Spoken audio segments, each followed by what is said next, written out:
All right, well, happy Tuesday, happy spooky season. I feel like I need to have a Halloween joke ready. And I feel like Linda does. You got any good ones? No. No, Mike? Not appropriate. That's fair. Diana, wow, that shirt is. I'm fine. I would not have expected that from you. You only have 1 month out of the year you can really wear it, so. Yeah. Yeah, I call them there like. I've not been one who's like leaned into spooky season all that hard in the past, but I've got. 4 children, the oldest 3 of whom are like, they just want. We play Ghost in the Graveyard like every 3 nights in our backyard, or they want it all, and it's the peak like. I'm just kind of scared of everything, but I want it. So actually, I tell my kids they can't play Ghost in the Graveyard because there's all that running around or whatever, and if somebody falls, they're gonna get a boo-boo. This. That was a really. It's just like. Not like It's like tag at night. You play like Snake, Like, you know, you Yeah. the snake might be. Same idea, yeah. Okay. Boo-boo, it's a joke. I know, I didn't know what Ghost in the Graveyard was, I didn't know One what that was. person goes and hides in the yard and everyone tries to find them, then he chases them and if you catch them, then you're the ghost for the next time. No. It's I tag. get it. Okay, In the dark. We Sorry, we I have was sheltered. spoken in with each of my our lifeguard. we have spoken with each of our neighbors and gave them the like, hey, just so you know, like children screaming in our yard at 9 o'clock at night is like, it's not a problem, it's fine, you know. It's in the, what's that? Should be neighbors, Okay. on my house on Lake. Nice. Never mind. Well, thank you for committing the time to be here today. Winterizing your business. We could have called it winterizing your life because we're gonna take a more kind of holistic approach to things today. But the truth is when I talk with so many people, when you ask someone, hey, how are things going? How many of us take a context dependent, angle in that response, meaning, oh, well, the weather, or oh, the holidays, or oh, families in town, or oh, my team won or lost this weekend. It's very easy for us to kind of lean on whatever else is going on. And I think there's no season quite like the colder, darker seasons for us to lay hold of all of those external factors into why we may not show up as fully and as wholly for ourselves, for our people, for our businesses, et cetera. So I don't expect that we solve all of the world's problems today, just most of them. But the goal for today is for us to be kind of encouraged, inspired, to gain some practical tactics and areas of focus, but we're also going to be leaving, and I'm not going to give this to you yet, because I know that when you get something and you start doing it and then you stop listening. So I'm going to tease you with this. But the goal is that today we begin thinking in a very hands-on way, more than just a winging it from one day to the next sort of way, on exactly the things that we can be focusing on in our life and in our business in order for us to come out of the winter feeling great about how we spent our time and the results that we had in our business. So this is kind of launch day in effect, and we're gonna actually officially be doing a challenge starting November 1st. So you got a few days to kind of marinate and think things through on how I can make the most of this. I'm curious, for those of you who are here, and thank you again for making the time, what are you most hoping to get out of today's conversation, and what ways are you most hoping to be encouraged or challenged? I'd love to hear a few. Ned wants to say something. I actually do, but I was gonna let somebody else go first, because mine's not like uplifting or anything, but last year's sucked. Yeah. The winter was really tough. I pretty much, I mean, I had a really good December, and then it kind of springboarded me, and the first couple months of this year were really tough, and it kind of got me by. I don't want that again, because I feel like I've just kind of been clawing back the whole rest of the year as a result of my inaction, due to many outside reasons, but I don't want to play catch up next year, and I want to be a little bit more intentional with my time and my efforts. Yeah. not become a repeating cycle. Right.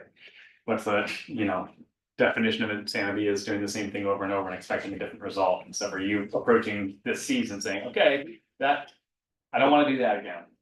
So good for you, Mike. So I think one thing I'm expecting out of it is, for next year, identify, we're putting together like our plan for it and then really helping identify where the gaps are.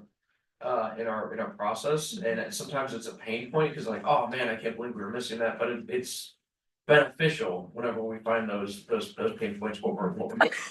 So, really, even yesterday's thing, and I'm like, oh crap, we're missing here, but we were pretty much aligned on our 7 circles yesterday. I'll just go back to yesterday, but Yeah. it's nice finding those pain points, that you can work through. It's great. 1 or 2 more? I think adding on to that, I just wanna leave with that we have a solid plan going into next year, so. Even personally, I feel confident in moving forward. So I think sometimes like, if I don't have an absolute solid plan, I get stuck. So I wanna give myself an opportunity to not feel stuck. Yeah, so that's a great point. So much of winning in this business is unstucking yourself. Yeah. And first of all, realizing that you're stuck, oh gosh, I'm in a rut, I'm not focusing on the right activities.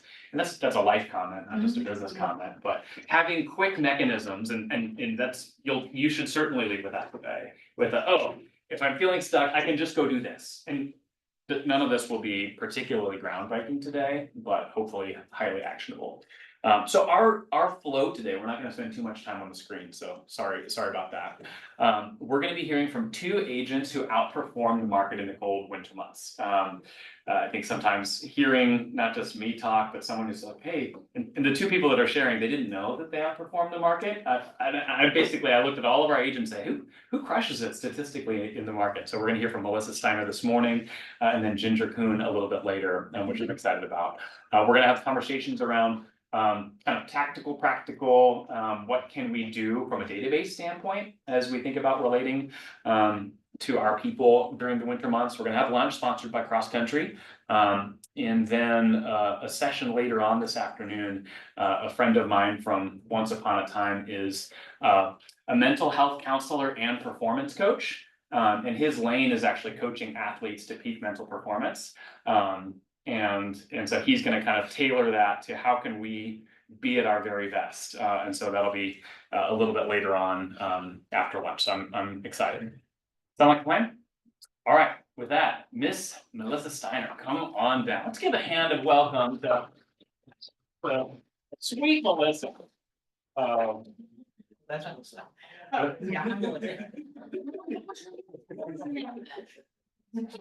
How's it going, Melissa? Good. Thanks for being Can I here. sit down? Whatever you're most I'll comfortable with. sit down. So Melissa, a little bit of history, Melissa had transferred to KW like 5 minutes before I came into the role. Yeah. And we had met, but I remember we sat down in winter of that year, I want to say it was February, I could probably look back on my calendar, and you were struggling, and business was slow, you had some things going on in life that made it hard to focus on things. And then fast forward, 4 years later, you perennially crush it in the wintertime.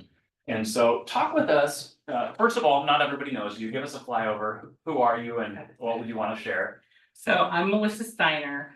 I run the Melissa Steiner Real Estate and Auctioneer Group. I'm also an auctioneer, so I do, I'm a head auctioneer on the Dutton team.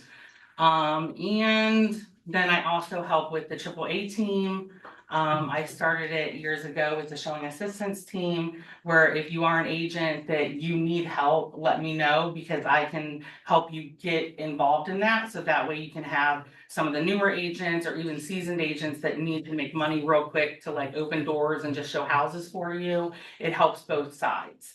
So whether you're a high producing agent or just need some extra money in your pocket and are willing to show, that's what I set up years ago. Yeah. So, and then pretty much, I mean, I'm a realtor auctioneer. I will say that like I started out at a smaller brokerage and had zero training. So at the end of the day, like you guys being here at Keller Williams, you guys are very fortunate because you started your careers out like with a company that's pouring into you with ideas and trainings. The one thing that I thought it hate when I was with the other brokerage, they're a great brokerage, they just don't train people. They just don't train anyone. But the one thing that I always thought, like, you know, November, December, things start slowing down. So I never watched TV my whole life, but all of a sudden I found this thing called Netflix. Mhm. And I'm like, oh my gosh, like real estate's awesome. Like I can Netflix like all winter long and I don't have to work because my phone's not ringing. I'm my own boss, this is great. Yes, this is wonderful. Like I'm so relaxed. I mean, I was working 7 days a week, all day, all through the year. And then winter came, hey, Netflix, all these great shows I never heard of. So anyways, so that brings me to realize that if my phone is not ringing, then I need to make other people's phones ring. And when I came to KW, that's when I realized, wow, all these realtors do these things like, you know, High Day, and they do Christmas cards, and they're doing all these different outreaches to their clients. And I'm like, huh, well, that sounds fun. I'd like to do that. So that's when I started implementing some of the different things that other top producers were doing. Mhm. So, So from the Netflix mentality to, one thing Jeff Glover says is if I don't have an appointment today, Yes. what am I doing? You know, Yes, yes. Gary would say, if you don't have an appointment, you're unemployed, you know? Right. We are perpetually unemployed and gaining employment, and we're only as good, you know, yes, we're in the relationship business, but we're only as good as our next deal. Yes. In so many ways. So when you had that mindset shift to, hey, Netflix is fun, but it's not paying my bills, what did you go and do next? What were some of the tactical practical things that you did? I started nurturing my clients big time. I find that like around the winter months, there's a lot of depression. So it's not so much, you know, oh, everything's, you know, happy, cheerful. There's a lot of people in your database that they just need somebody to reach out and let them know you care. If you've had a client that possibly had a past loved one or whatever, maybe really just like call them and say, hey, it's the holidays, just wanting to check in, see how you're doing. I know it's the first year without your mom, it's gonna be a big struggle, and I'm here if you need someone to talk. So always relationship build and stay in connection. And if that client sees that you're remembering that this is their first or second year that they've lost someone, that shows that you know them. You're not just like, oh, I already sold your house, on to the next. Everybody wants a relationship. That's so good, and I think the colder, darker months can lead to seasonal depressive, you know, experiences for many of us. And then holidays, you know, I think if I were to ask for a show of hands, like, who loves this time of year? Some hands would go up, and then if I said, who kind of dreads this time of year, some other hands would go up. And we all have different reasons for that. We're all personal people with personal pain and personal joy. And not to like overly characterize, but like, hey, if you know that someone went through something hard relationally in the last year, if you know someone certainly lost a loved one in the last year, if you know someone just had a major just life change, odds are good that this time of year is gonna be felt in a newer, potentially harder way. Yes. And so a simple call, you know, we talk about care calls all the time, we talk about forward. Oh gosh, if I'm gonna call a past client, what would I say? I don't know. How you doing? Right. Yes. Just, I mean, literally check in, so how are things going?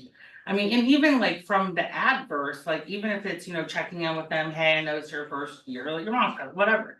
The other side of that is, I know I've sold houses to people that their reason why they needed a larger house was because of get-togethers. What happens this time of year, Thanksgiving, Christmas? Now call those clients and say, oh my goodness, how did the party go? I know that you wanted to have your house big enough. Was it big enough? Did you guys have room? How'd it go? And people love to talk about that stuff, so. Are you, Melissa, I think I know the answer to this, are you taking copious notes as you're establishing relationships with people? It's like, okay, this is someone who got a bigger house, or this is someone who is downsizing, or this is someone who just lost a loved one, or is it just trapped away in the steel brain? It's in my brain. But I realized when I hired my assistant Mhm. and I was training him, I realized he didn't know my brain. Come on, Dominic. I know, I'm like, you can't read my brain, like, what is this? So, yes, we're big time on command, taking notes. Making stuff, you know, just so that way he can see things, cause he follows up with my clients too. So that he can say, you know, hey, I see that you talked to Melissa a couple months ago, just wanted to check in. Seeing that your kids were changing school districts, I mean, just little things that they say to let them feel like, wow, this person really knows me. Mhm. Rather than just like always just being like, oh, do you wanna buy or sell? Yeah, I just have a question. So, you're busy. And how do you time block to get those notes put in command, and how do you organize that time to make sure that you have that taken care So that's funny you asked that, because so Dominic, I was his manager at a call center Okay. years ago. So he is on top, like on making notes on the account. Well, I was always a manager at call centers for the most part. So guess what I lack? Making notes on accounts. So he would call, he'd be like, Melissa, you're not noting the accounts. So really what I do is I pretty much like, I set aside time that I am nurturing my clients. So command is up on my screen when I'm talking to that person. So just like a call center, as soon as that call ends, I make sure all the notes are in there. I make sure the next date that we need to follow up with them is in there. And I kind of note what the conversation was about. So. of? So you're doing it during your call? Yes. Okay. Now, there are some times, like with like my personal clients that I've helped. Those people, I nurture them when I'm driving, like I'm passing by their house and I like, okay. And then I just send them a message, hey, just thinking of you, just past your house. Oh, it looks beautiful. I love your Christmas decorations. I love your fall whatever. You know what I mean? So that stuff, it isn't always getting in command, but once again, that goes in my brain. And really, once I establish that relationship with one of my clients, like Dominic really doesn't nurture them too much. I'm more the person. Okay. So the notes aren't as important, but I do have a pretty good memory. But then I have a bad memory of the bad things. I have a blessing that anything bad that happens, I won't remember it. But if it's like good or really detailed information, I remember it. So I don't know. That's a good observation. Yeah, And, yeah. and yet I would push back, and not that you need this, to say, remembering the hard things is probably more meaningful, than remembering the positive things. So I remember the hard things that I need to, I've overcome. So when something happens, you fail forward. That's one of my favorite bold Oh, yeah. laws or whatever. So anything that I have failed at, I fail forward and I remember that. I remember every bit of that. But it's the things that we can't control that like really like, okay, that's bad, don't remember and keep moving. But if it's something bad that you have to fail forward, you always want to remember those things. So you do remember how you responded, because it may not happen to you again, but one of other agents that you're friends with, they may come to you and you'll be like, oh my goodness, I did the same thing and this is what we did. So I do remember that kind of stuff. It's just the basic little bad stuff. I don't, like what yards I fell in. Don't remember all. sure. You know what I mean? The houses the sunken in living room. Like, why did they sink in living room? More than two hands. Like, She's just dropping and rolling all over the place. my eyes water, okay? So the reason why I was successful, not being trained as a realtor my first year, is because I fell 3 to 4 times a week. So my clients felt really bad and felt like they had to stick with me. And then my eyes were watering, so they thought I was always crying. So they really were like, yeah, we gotta stick with Melissa. So the Well, you have the pity part, just yeah. to let you know. Oh. Just start falling. Got it. PW agents, an equilibrium issue or something. I just wish I would have had somebody videoing me my first year. I would have been like the top You could go realtor of viral. all. You and I need to chat. Yeah. I broke my nose. I had broken both feet. Oh my goodness. We ought to have a section in the supply closet with like casts and crutches and eye patches and this. You two do not need the box. Anybody but each other. I had a hornet fly up my skirt Oh, and sting the crap out of my leg. oh my. Finally had to just take the skirt and throw it up, like, I didn't care, I was much swimming. Marilyn Monroe had nothing on that one. Things hurt. That's how I think keep my clients too. Now, I was on the drive, Throwing your skirts out the Yeah. window. I was on my deck one day and I got so. Fall a lot. You know, it just went up. Like, if you ever wanna know if a house is FHA, like there's any trip hazards, just send me a and we'll check it out first. Yeah, most are good, Yeah. Yeah. That is hilarious. So it's one thing. Hey, Sam, Hi. welcome. Good to see you. Full parking lot, so I was like, I've Oh. got checks. Hey, there you go. So I'll take another. Raise your hand if you'd like a check. Right, so it's one thing to say, I need to, if they're not calling me, I need to be calling them. It's one thing to be, hey, I'm careful to take notes and to show as much care as possible.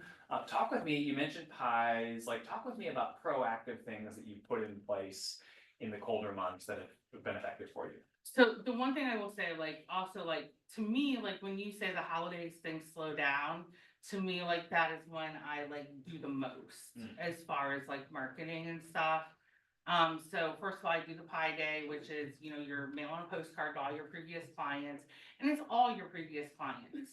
Don't just do the clients this year. I mean, if you only nurture your clients this year, 2-3 years from now, when they might be in the market again, did they not get a pie? You know what I mean? Like, that's not fair. Like, just everybody nurture them. Not everybody's gonna come in and get a pie. I mean, I know they love me, but not everybody wants pie and they don't have time. So at the end of the day, you're sending that postcard out, then you're following it up with a text, then you follow up with another text. You want apple or pumpkin, apple, you know what I mean? You keep on text, and then the people that don't respond, now you have to call those people. Hey, I haven't talked to you for 4 or 5 years, but you didn't make Pie Day a couple years ago. I really want to see you. And then you're like having that conversation, forcing you to call those people. So that's, and then once again, when Pie Day comes, now text Pie Days this weekend, but you know, so it ends up being like 9 touches, I think, about at least. And then at Christmas, then I send out then like a magnet to my whole database that I have their address. So like I nurture a lot of people that are gonna sell someday, you know, when their kids graduate 2-3 years from now. And I always say, if you're gonna sell within the next 40 years, I've got you, because I'm gonna be in this till I'm in my 80s, I'm in my 40s. So as long as you're gonna buy or sell in the next 40 years, I'll keep in touch with you like once every year. So is that okay? They say, okay, laugh usually, because it's mostly older people that answer their phones. Something to Which that. I'm an auctioneer, so that's a good thing. Yeah. And all those, you know, seniors, they have my magnets hanging on their fridge. When their kids come in, they're gonna be calling me. So anyway, so yeah, so big time nurture your whole database. Anybody you have, like your neighborhood. If you don't have a big database yet, think of your neighborhood, think of your cousins, your family, long lost friends, look them up, find their address and send them something. Nick's got a question. Yes, Nick. How far in advance do you send like the postcards for the Pie Day? I would say I should have had them out yesterday, Okay. like so literally. Quickly. So I would say like by the end of October. Okay. Definitely Do you do, like, get a it pickup out. Spot where they just come? Yeah. What do you Yeah. usually use the office or what do you? So this year, Mhm. we are going to actually, I'm gonna set up a photo booth, because I also help one of my teammates' wife, she owns freeze frame photos.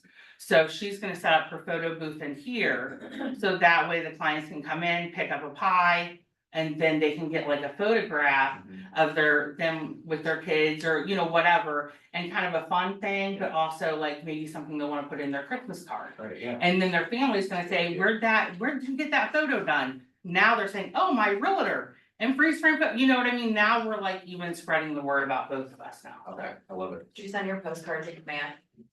Yes, that is, I felt like a leading question. Yeah. Objection, Your Honor. Yeah. Objection. yeah. Megan. How do you budget for this? You really want to make sure that you prepare for it. I don't know. I mean, I feel like if you, Let me redo this. So I make my marketing budget in December for the year. yeah, And, if there's a big event that comes up, you know, I have to reevaluate the rest of my marketing to, and, you know, put more funds in that event. right. Are you prepared for this, you know, every year? And how do you justify it growing? Cause obviously your clients are growing, so. I'm assuming it's getting bigger every year and that budget is getting bigger every year. Yeah, I mean, I think that once again, like, when you look at the budget of it, it's really not that expensive. Because Pies a are lot- $8 a pop. yeah, they're like maybe like 10, cause that like pumpkin is usually like $8.99. And then apple will be like $12.99 maybe, I think that's what it was. But at the end of the day, I mean, I think. I don't know that. And they're I think registering, maybe like- You're gonna like maybe give away, like, for me, like, I might give away 60, 70 pies. Oh, okay. Do you know what I mean? That's cheaper than, so last year. I had a shoot down in Alabama with my nephew that I had to be away and I did not do Pie Day. I went over my marketing budget by probably almost 10 grand, it felt like. I don't think it was that much, but I did go way over. And what I did last year did not have the same results. With Pie Day, there's more touches. And the people are coming in and seeing you personally. And as they come in, you're asking, is there anyone else I can help? Like, how's things going? And you're getting referrals. Mm. So now after Pie Day in your slow months, as you would think, I guess, but I don't think anytime's slow. During those months, like those people that came in on Pie Day and said, yeah, my cousin's thinking about buying a house this year, or my sister or brother. Now you're nurturing them now. Hey, I ran into your cousin at Pie Day. And you have that opening for them. They're like soft leads. Are you spending more on marketing in the winter months than you are in the summer? I would say Christmas, yes, Thanksgiving, Christmas is my highest budget. Mhm. Then spring, I do seeds in the mail, in March usually. Just so that, and it's amazing how many people like with spring even, like they get those seeds and then they're posting on social media. Sending you texts of their flowers blooming, you know what I mean? So it's just something little, just keeping top of mind. But my budget is in the winter months. 2 things and then Sam, my turn. One, thing that you said, or your perspective here is like, hey, that's 9 touches. I think many people would have the mentality, that's 9 touches. That sounds like work. Yeah, it is work. But events and giveaways are reasons, like, the whole value of it is not how many people show up that day, it's in the relationship that you're able to nurture. So Yes. whether they come or not, if you want them to come, Right, but it doesn't make that much difference, because you're touching them 9 Yes. times yes. in a, here's a cool thing that I'm doing. So that's one thing that I wanted to And highlight. I'm gonna say this real quick, with that in mind, so the reason why last year was not as effective. And the reason why I spent more money is because I only had to buy 60 pies the year before. Mm.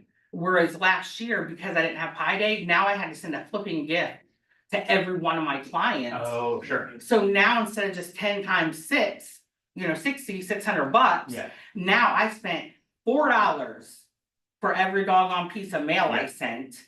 The ornament that I put in there, the calendar I put, you know what I mean, like the time. yeah. Like Dominic was so mad last year. So the second thing is the budget thing. All too often people say like, what are the best lead sources? And should I do Zillow or Realtor? And I'm like, we're not gonna spend too much time on that. But the best dollar spent in your business from a marketing standpoint is to your database. And so like, oh gosh, well, that costs money to nurture my people. Quit worrying about billboards and buy your people pie. Like, Mhm. that's a far higher ROI than the out here stuff that too many of us think that we need to be doing. But no, Yeah. loving on your people is Yes. always the best dollar spent. Sam? I was just gonna say, I know Sanford, I wanna say uses Gardner, and I just looked up their pricing. Like they have today's specials of $5 pies, but the most expensive one is $7.50, but I think Okay. if you call, like you can get a group discount. I wanna say either JMA or Sanford, it's like $3.99 or $5.99 pies. I Okay, think you should be spending. I know Sanford does Gardner, Yeah. I'll find about it. are they cooked or are they not cooked? Sanfords are not, you put them in the oven, Okay, so they are frozen. okay, JMAs are cooked, but okay, I'll text Rachel and Yeah. see what they do. I do know that Gardner, like, 'cause I tried to do that one year. Yeah. And it's like. I can't remember if it was the people that ordered, like, the line was literally, it was a mile down the road. To okay. go into Gardner, and I like went there to get pies, I didn't pre-order, so maybe that's what it was, but. Someone wants to start a new Definitely business, cheap pies for realtors. Apparently there's a killing to be made. Yeah, Tara. So what do you do with clients that you have that are not in a nearby circle. Like, we have a couple clients that are like 3 hours away, so what? Obviously, they're not gonna drive this way from Hyde, but like, do you do anything for those clients? I would still send them the postcard and I'd still be sending them the text. Okay. Because at the end of the day, what if, like, my one client, he moved down to Georgia? It's like his pretty much mother-in-law still lives here. So what if I send him that card and he's like, Melissa, can my mother-in-law come by and get the pie? Heck yeah, send her in. You know what so it's like more or less like, let somebody else come pick up your pie, I don't care. But you still wanna stay top of mind because a lot of people, like I sold somebody's house, they moved to North Carolina and I talked to her quite a bit still. And she texted me the other day, she's like, don't tell any of my family yet, but I think by next year we're moving back to Ohio. So once again, so those people that move, they come back. I lived in Indiana for 10 years. I don't know why I came back, but I'm glad I did. I said I never would, but I did. I continue to get just sold postcards from my realtor in St. Louis, and I'm like, I don't live there anymore, like, okay, if you sold a house in Webster Groves, and I've sent 3 referrals to them. Yeah. Not because of that, but it's like, oh, yeah, like. Our relationships are ongoing and you never know where the value might be, Yes. so what's the harm in sending a 77-cent postcard Yeah. or whatever it is? Yeah, and most of them have family and friends still here, so they're gonna refer you. Talk with me, changing gears a little bit, energy management. So the Melissa who once was, hey, I'm good with Netflix, now you're after it, that requires some motivation, some energy, some mindset, like how do you think about the just get up and go that you approach life with a little bit more now? I think that like, so with time, she brought up time blocking. Yeah. And I've always struggled with time blocking, but I find it to where like I time block like pretty much my week on like Mondays. Cool. So like, instead of like time blocking my life, because I think that's where the hurdle was, like my life changes every week. I have different things going on, so how can I time block? I'm gonna do this day, this day when appointments come up. So I do usually on Mondays, like really look at my whole week. And then I set aside time to do the things that need to be done. I think in the winter months, one thing, like I used to sleep in until like, 11 o'clock noon, it was wonderful. It's that. The more I talk about it, the more I wanna do that again. Yeah, it's not good, it's not good. So I think that like making sure that you stick on your schedule, like for me, I wanted to be a part of the 6 o'clock success club for people that wake up at 6. That's not my best life.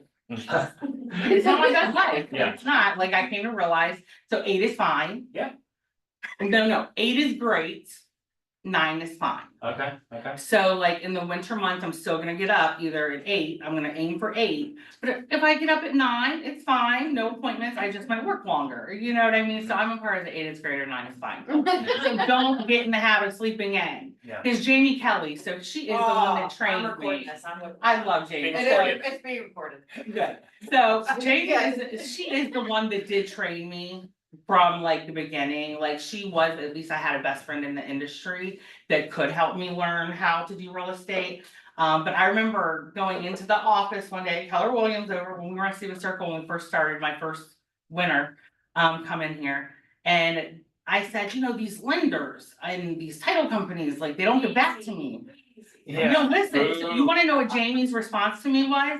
Well, Melissa, if you woke up and you actually called him in the morning and you didn't call him after hours when you're up and going for the day, then maybe you get a call back. And I'm like, oh, I have to wake up early, like what? And then the next day I read in the Bible that, wake up lazy bones. And so it's like, okay, the Lord has spoken, so that is when I started getting up early. And I did get a sunrise alarm. The sunrise, if you have trouble waking up, because This you're is like good. me. Yeah, this is good. The sunrise alarm, it is like an alarm that like, it comes on just a little bit, like for 1 hour prior to you waking up. It comes on just a little brighter. So when you're kind of starting to wake up anyways, and you see that alarm already starting to come on, you need to kind of start getting ready, and then birds chirp. So I wake up to birds just tweet, tweet, tweet, tweet, tweet, tweet, and then it kind of slowly gets louder, but it wakes you up very slowly. So it's not that jolt Yeah, of like, oh, I gotta get up, yeah. snooze. Like, I used to snooze like 10 times. I'm like a notorious snoozer. So now with the birds chirping, I've already had an hour to kind of slowly get up, so. I live in an old house, but where those birds get in from? Nothing works for me. And the birds sound like my birds in my house, because I've been sitting down in the living room in the summer and I'm like, is my alarm going off? And I'm like, oh no, that's the birds outside, okay. Really, that's good. So the schedule thing, I think is so valuable, and I think a lot of us, we should ourselves to that, or we should on ourselves, that's what it is. Where it's, oh, I should be a 5:45 person, I should be someone that time blocks like this, and I think what's true is that you should do the thing that you're most likely to consistently do. Yes, And if the 8 is great, 9 is fine, yes. it's like, I wake up earlier than that, but you better believe I'm turning into a pumpkin at like 8:30 at night, where you're in many ways just coming alive, and there's pros and cons with every method, but like, stick to something that works for you. Yes. Same is true for lead gen, same is true for exercise, like stick with something that works for Yes. you. Yes. Which I love. Any other questions for Melissa before we transition? This is great.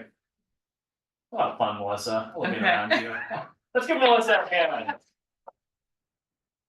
I appreciate it. All right, Amanda, as you come up, so I'm gonna introduce this now and ask for your continued attention as we do this. So there's more of you here than I expected, which is great. I might need to print off a few extra copies. So what we are, yeah, you can start setting that up here while I. Is there any situation? Situation, Eddie. Bus, this guy's having some. Oops.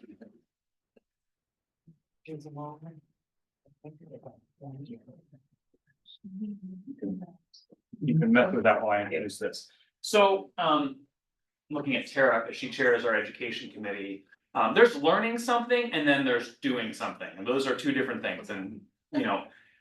There's some people that we wish they'd show up in class more often, because it's like, oh, you need to learn some things as you're doing the things, because, careful, and then some people that struggle to consistently take action, and so, that's a question or a challenge that we've wrestled with a bit this year on the education committee. So we are rolling out, and I'm gonna give you these now, basically a winter as your business success tracker. And so what I'm gonna give you now is meant to be a weekly tracker.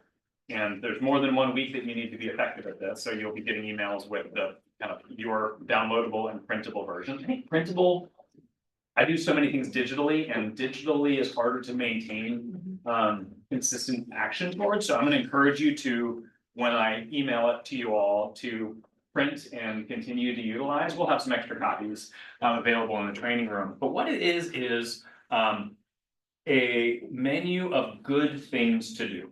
And we're gonna talk more about them, and it's not oh, you have to do all of these things, because there's a lot of things on here, so much as some of you are big database people, some of you are big social media people, some of you are networkers, and those are all like fantastic paths towards growing your business. And so the vision here is that each week may not be identical to the previous week, but you're able to modify this and find your way to get 100 points. So I'm gonna introduce this.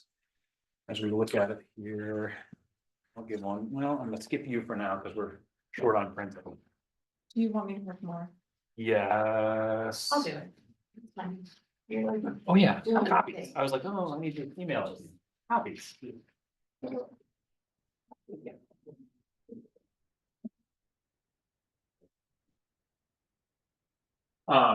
So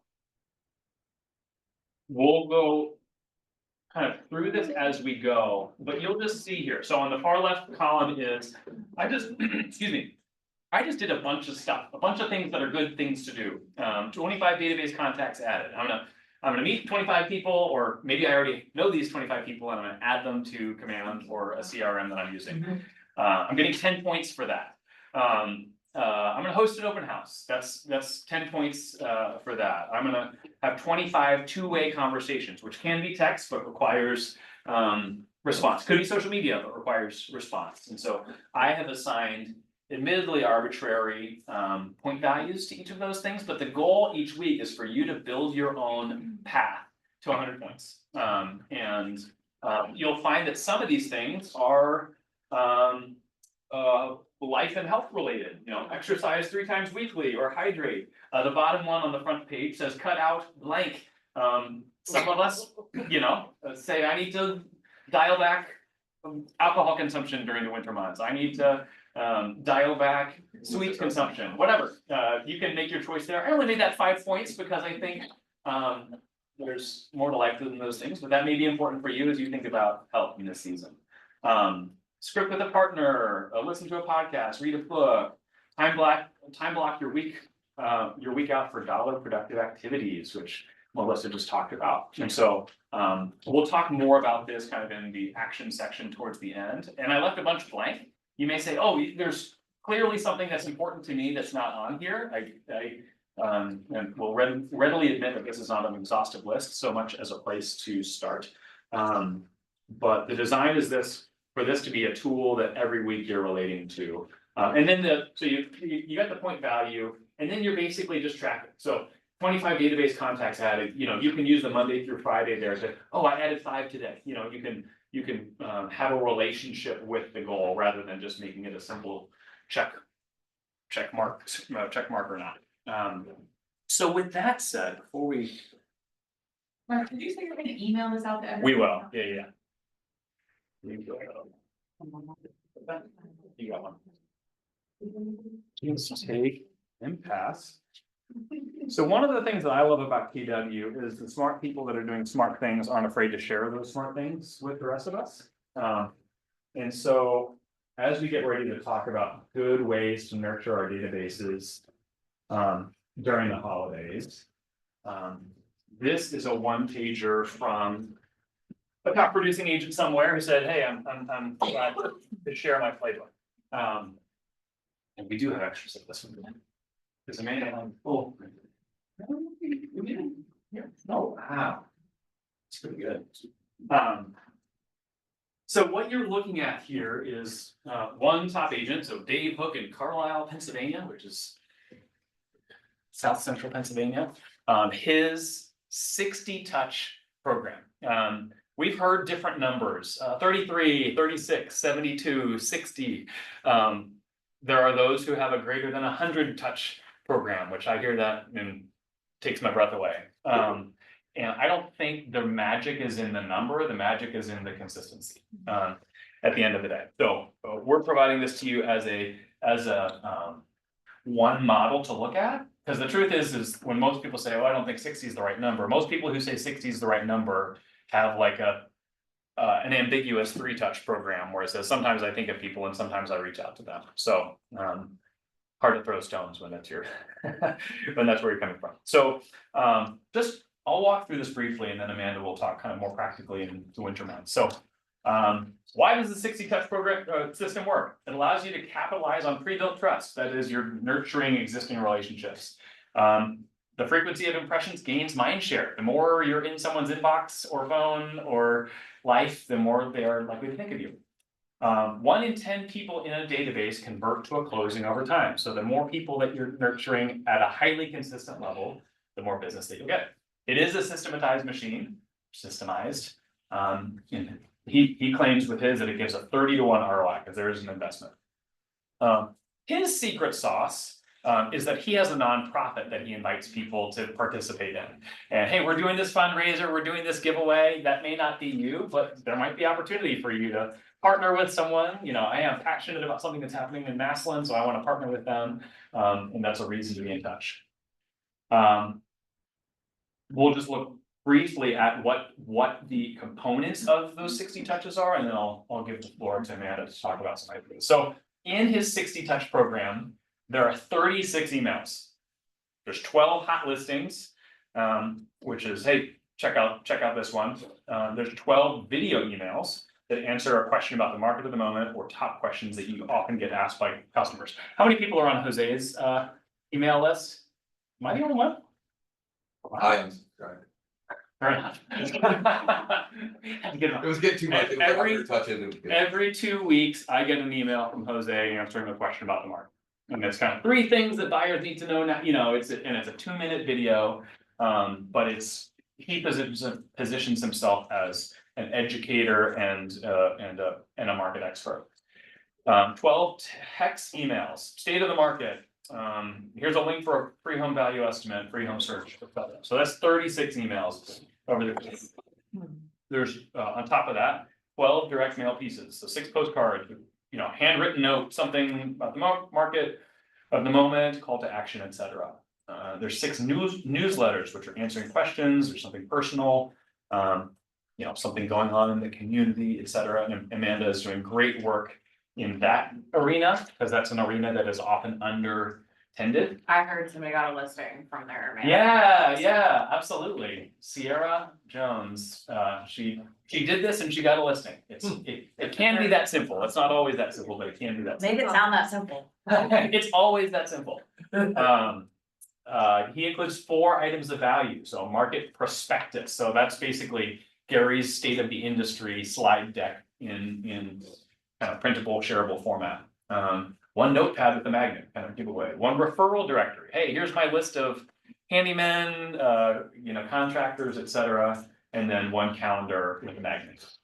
He then does 4 client appreciation events over the course of the year, and then a quarterly call, which is 4 as well. So that's Dave's 60 touch plan, and we could look at that and say, well, I wouldn't do this, I would do that instead. The point isn't so much to see what he's doing wrong, or, oh, I don't have a nonprofit, so that doesn't work for me. So much as to say, what could I add that would move the needle, so that the mind share is added during that time. With that, I would love Amanda, who I just have to continually give it up to Amanda. She's 2 months into formally operating in this role. I don't know, is that about right? Sounds right? About right.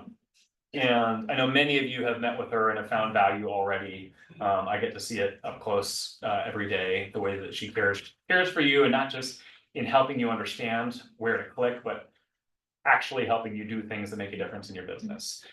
So with that, Amanda, talk about how we can connect during the holiday season. For that, I took a few notes, thanks Tara and Mike. The command app, you can literally, I can search Megan's name in my command app. I can hit the little phone and it will call Megan right from the app with my phone number. It just, like Google, when you search it, calls, okay? And then I can make a note from what we just talked about. So if I'm sitting in my car and now I'm in the Walmart parking lot and I just hung up the phone with Megan and I wanna add something that we talked about, you can do that right from the Notes app. So even if you don't have command pulled up at home when you're doing your calls, you can at least throw it in the app while you're on the go. The other thing for budgeting, an idea is just to adjust your client event to your budget. So if you can't afford to send postcards and a pie, send an email that's free about your pie giveaway, call them, it's free essentially, pay your phone bill, whatever you wanna argue. But eliminate one part of it and do the more important part. Postcards are great touch, and I love that you're using command. But if that's not your budget, restructure it so that you can at least give away the pie and see everybody. So that's just kind of an idea there that I noted. With the 60 touch plan, all of this sounds great to me. And am I gonna do all these? Maybe not, but I would at least do the ones that you are going to do. If you're gonna send 36 emails, that's totally doable. If you're not a video person, substitute it. Yeah.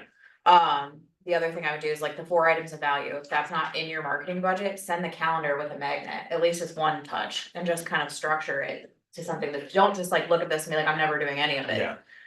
Look at it, take a view, and be at least I'm gonna do some of it. So. And in just 2 kinda go years, there. 2 or 3 years down the road, you might be like, oh, I'm doing here all I of am it. doing a 60 touch program because I Work my way built up. over time rather than all or nothing mentality. Yeah, so with that. Maybe. Oh, no. Your computer messed up my beautiful. I'm sorry. Program here, that's fine. So holiday emails, I just wanna give you guys some ideas of 6 different ways you can connect with your database, realistically over the holiday season. So one is holiday emails. So we have Happy Holiday Smart Plans already made for you in Command, so go in there, search my name and download them. That's already there and done. If you're looking for something a little more personal or custom, you can build your own happy holiday emails. I know one person that's gonna do like a family photo, what their kids are up to, something personal about them, so you can customize a happy holiday email. And then you could also do like a holiday happenings newsletter. So you could do, where can I look at Christmas lights this holiday season, like what's the best neighborhoods? Who's doing Santa, like I know East Canton does, like their vet clinic does a like, live manger situation. Like that would be something I would put in there, so just different things you can do around the holidays, in your area.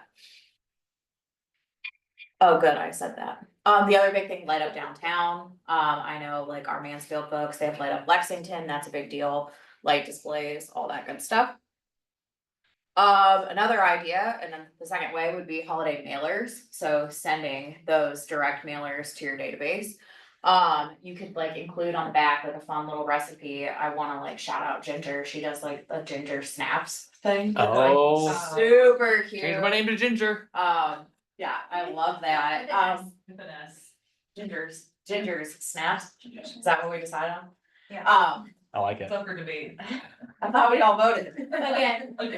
this is not. But you could do like a happy holidays on the front, on the back, it's a recipe, it's a happy, like a Christmas cocktail, it's something I'm gonna pin on my fridge so it doesn't go on in the trash immediately. Like I might pretend I'm gonna make that recipe and I have it hanging on my fridge for a month. So just an idea there.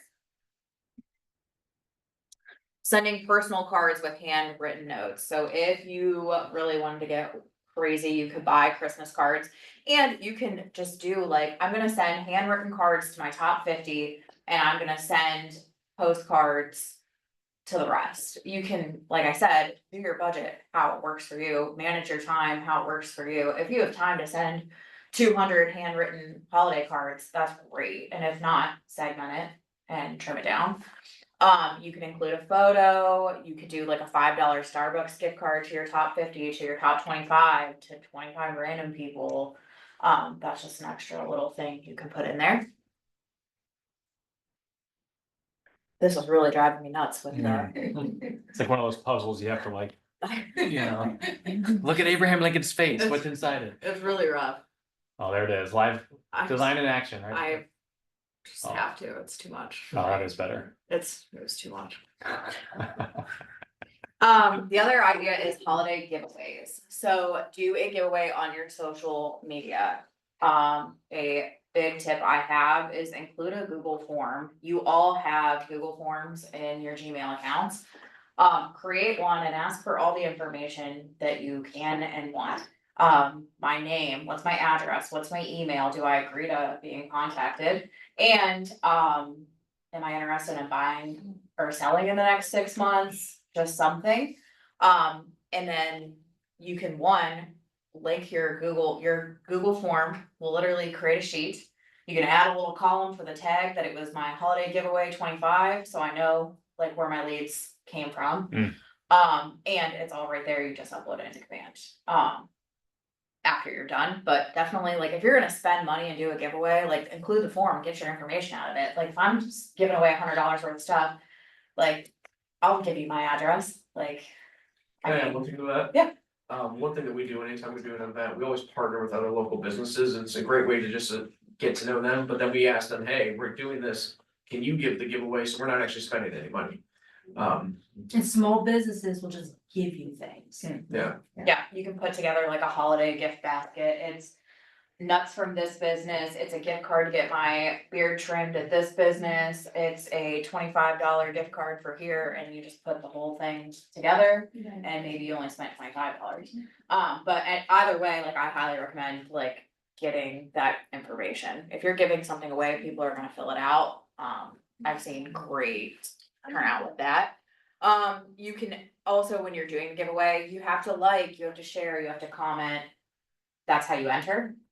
Like, share, comment, fill out my form, boom. So that's another thing. You could also do a 12 days of Christmas giveaway. You could partner with local businesses, like, and it's a 12-day thing where people are following your page to play. You can post it in local groups, kind of do your little farm there. We did a 12-day of Christmas last year, or the year before, Mhm. where like I just posted on our Facebook group every day. It's like, hey, guys, do this and win this, and I had a lot of fun with it. So you can get creative and have fun with that too. That can be a really low cost, high engagement activity. You don't need to, it doesn't need to be a It's a, yeah, it's Blackstone a or whatever. donation from a local business and I'm giving away this, yeah. One thing too, local businesses are great too, but think about the people that we feed, like home inspectors, electricians, plumbers, people that you vetted, that you send a lot of business to, like. You hit them up in November or October and like, hey, I'm doing a 12 days of Christmas giveaway, can you do a $50 gift card for coffee shop? Or, like you said, beer trip, like, they're willing to jump all over that, and knowing that maybe next year you'll send them more business, so just another idea. Did not know Amanda was in the beard trimming business. Yeah. That was something I learned today. Very savvy. You know me, you never know what I'm gonna get into. Other ideas are lottery tickets, gift cards, a holiday movie night in, self-care, people love their pets, you could give away experiences, like, I don't know if the zoo's open for the holidays, if Oh, they do yeah. something like that. Those kind of giveaways can also be a lot I feel of like fun. every zoo has some sort of winter wonderland thing. See you, Melissa. Hi, everyone. Thank you. I was trying to sneak out. No one sneaks in and out of this room. Another idea is website blogs, so you can create custom blogs on your agent website. And another great way to get exposure is like, say I make a custom blog, I use ChatGPT, I spend 20 minutes putting this together. It tells me all the things that are happening in Stark County and I post it on my website. That's great, but I'm gonna take it and post the link on my Facebook page and say, are you looking for something fun to do in Stark County this weekend? Link to my website. And there's this nice article that I have up. So just another way to gain traction there. Oh, another good thing is gift guides. Like, what do I buy my children's ages? That's helpful. What do I buy my new baby? What do I buy mom? What do I buy dad? Just different gift guides, people like that. It gives them ideas. Number 6, and finally, is showing your appreciation. So client appreciation ideas. Posting an event like pies, you could do cookie tins and maybe get like little house cookies, something fun like that. That I would do like a pop by, like I would have a nice tin, I'm driving past your house, boom, I just put cookies on your front doorstep, text you, hey, house looks great, love your holiday decorations. That was a good nugget from Melissa there. Sending magnetic calendars. So we did just place a bulk order for the office to do the magnetic calendars. I think I see some sitting back there with Tracy, but you just put your business card on them and they're on the fridge all year long. I had one of our agents on my fridge all year long. Did it work? I mean, I would have a really hard time choosing realtor here. Thank God. I only do FSBOs things. Another thing you could do is like, you could do hot chocolate, like, come in and do a photo, get a hot chocolate. Whatever, like I said, spending wise, that's another good thing. The magnetic calendars, like I said, are great. If you didn't order some, it's not too late. I can send you the link that we order ours from. You could do Popeye, you could text somebody and say, hey, I'm gonna be in your area, like in the next 20 minutes, are you home? I'll bring you a hot chocolate. Poinsettias, be careful, people have pets, poinsettias are not good for pets, but I'm putting them on there anyway. You could do ornaments, like Melissa said, she cost herself a fortune sending ornaments, cause she didn't do a pie giveaway. If you wanna weigh the battle there and decide you're gonna suffer and do the ornaments, that's another idea. And I think that's all I have, and if you wanna schedule a one-on-one with me, just email me. Yeah. So, a couple. Thank you. Yeah. No, it's good hand. I love your enthusiasm. Couple things that I think we can add to our tracker. One would be partner with a business or vendor for a holiday Yeah. giveaway, 20 Totally points. agree. I'm calling that 20 points. I think that's a great one. Mike, I want to put you on the spot since Yes. you volunteered that. When you're I didn't, approaching, I kinda did that for him. Oh, no, I when did you're the approaching beard a things. the small business, and you don't, I'm assuming already know them. Yeah. What, do you have a script? How are you saying, hey, I'm Mike and you should partner with me? So it depends. One of the big takeaways was from family reunion, and it's called Lolo Gifts when we were out there. one of the things that they do is they go out and they will send your database a gift each month. And it's like $5, it's like a little coffee shop or something, and it was like $100 sign up per month, and I was like, okay, it's not that bad, but I was like, wait, I can just do this myself. I was like, I went out and I decided, I wanna talk to some local businesses and say, hey, just for our clients, can we send a gift from you? Some of them big, some of them small, and you know, maybe we do it once a quarter, it's just, it's a way to love on our SOI, our top 50. Without us spending any money, and it's us advertising the other business. And I kind of approached with them, and a couple of people were like, okay, that's cool. But the other thing we'll do is when we do shows, we'll say, hey, when we sign up and get these leads, we're also gonna share this database with you. So that way you can put them into your database, so like we've talked with yoga companies, a couple car wash places, what else? The dance studio. Dance studio, and now we're getting mixed in with these businesses where the business owners like, hey, you're one of our preferred people, and they recommend us to their clients as well. Well, and they put us on their site too, Yeah. so we're drawing. Oh, wow. that way, which helps with web crawls too, because it connects both of the sites. And it's like, you know, Web crawls? Is that the term? Did you say Yes. web crawls? Yes. I've only heard of bar crawls. It's like, you had me at the crawl part. Yeah, that's a great point. You do that for your top 50? yeah, we do that for top 50, but then we'll also, like when we're doing events, like I said, we're gonna share the leads with you. And that's not necessarily for the top 50, but then it creates a relationship like, hey, are you willing to do this for our top 50? And it doesn't cost you any money unless they actually show up, which at that point in time, you're gaining a new client anyway. So we're just advertising for free for you, so why wouldn't you do this for potentially, you know, even at $50 times 50, that's 2,500, that's a fairly cheap marketing campaign for them. I love that share the leads. Yeah, that's that. And we put on the sign up sheet, we says you agree to call, text, email to by us, and we may share your information with our client, with our partners. And that you agree to be call, text, email from them as well, so that way we can pull up the slip and say, hey, you agree. Mhm. So, Gotcha. but it's just building those relationships, and there's actually some places that I walk into now, and they're like, oh, Mike the Realtor, and I'm like, that's what I want. Yeah, Yeah. So, the mind share piece. Awesome. Well, thank you, Amanda. If you haven't already scheduled time with her, she's meeting with many of you and is continuing to serve at a high level. All right, I believe lunch is here, so let's take 30 minutes, no rush. I think sometimes people rush in and get eaten, you're waiting for the next thing. 30 minutes, chat with one another, share ideas, things that you would add to the tracker. And then we'll rally back around 12, maybe a few minutes after, for next session. I think we got Jimmy John's out there. So feel free. sorry. So feel free. Yeah. We are past.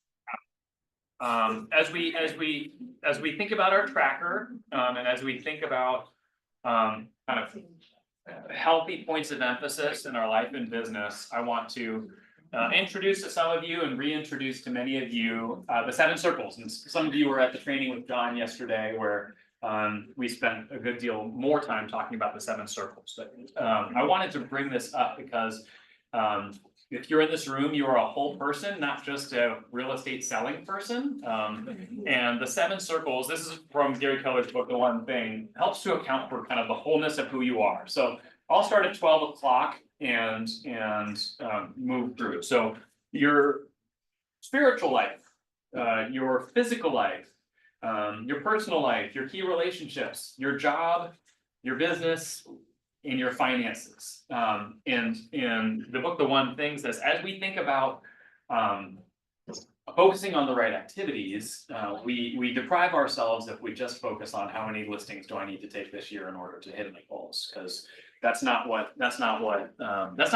we're in this business. You know, money exists to fund the things that you're passionate about, and I'm happy to work with people who are passionate about real estate, but if all you care is about real estate, and there's nothing that real estate does for you. Obviously, it pays your bills, but beyond that, then I think you're falling short. And so as you think through kind of winterizing, as we're in a season of business planning and of taking stock and of resolutions and all of those things, we'd be remiss if we didn't think through what it looks like to make progress in perhaps not all 7 at the same time, because if you're focusing on 7 things, you're probably not focusing on any of them.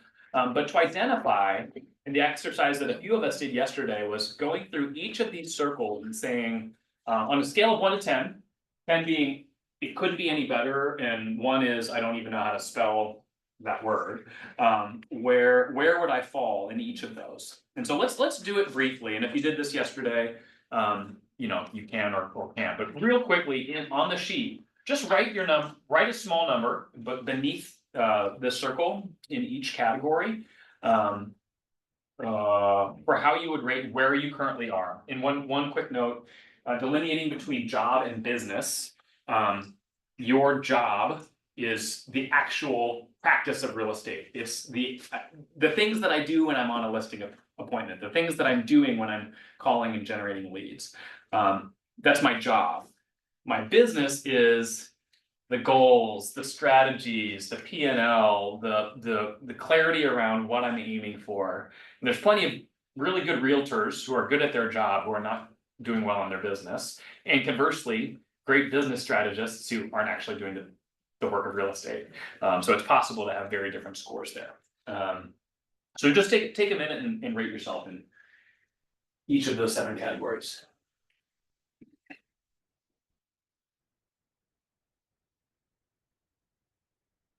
I'm tempted to say no 7s because that's always what we give ourselves when we're not sure, but I won't do that.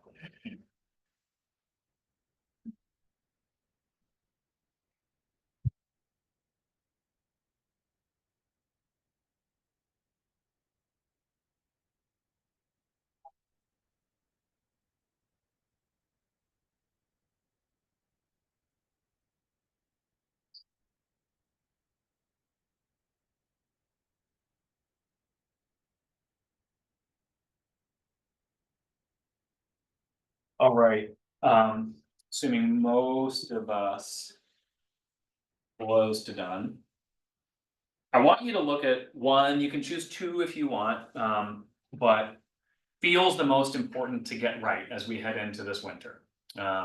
Feels the most important to make sure that it's getting the attention. And say you gave yourself a 5 in finances because you keep getting behind and you're not managing your budget well, whatever. What would it look, not to move from a 5 to a 10, but from a 5 to a 7 or an 8, you know, to make a meaningful step forward in an area that feels most crucial to lean into.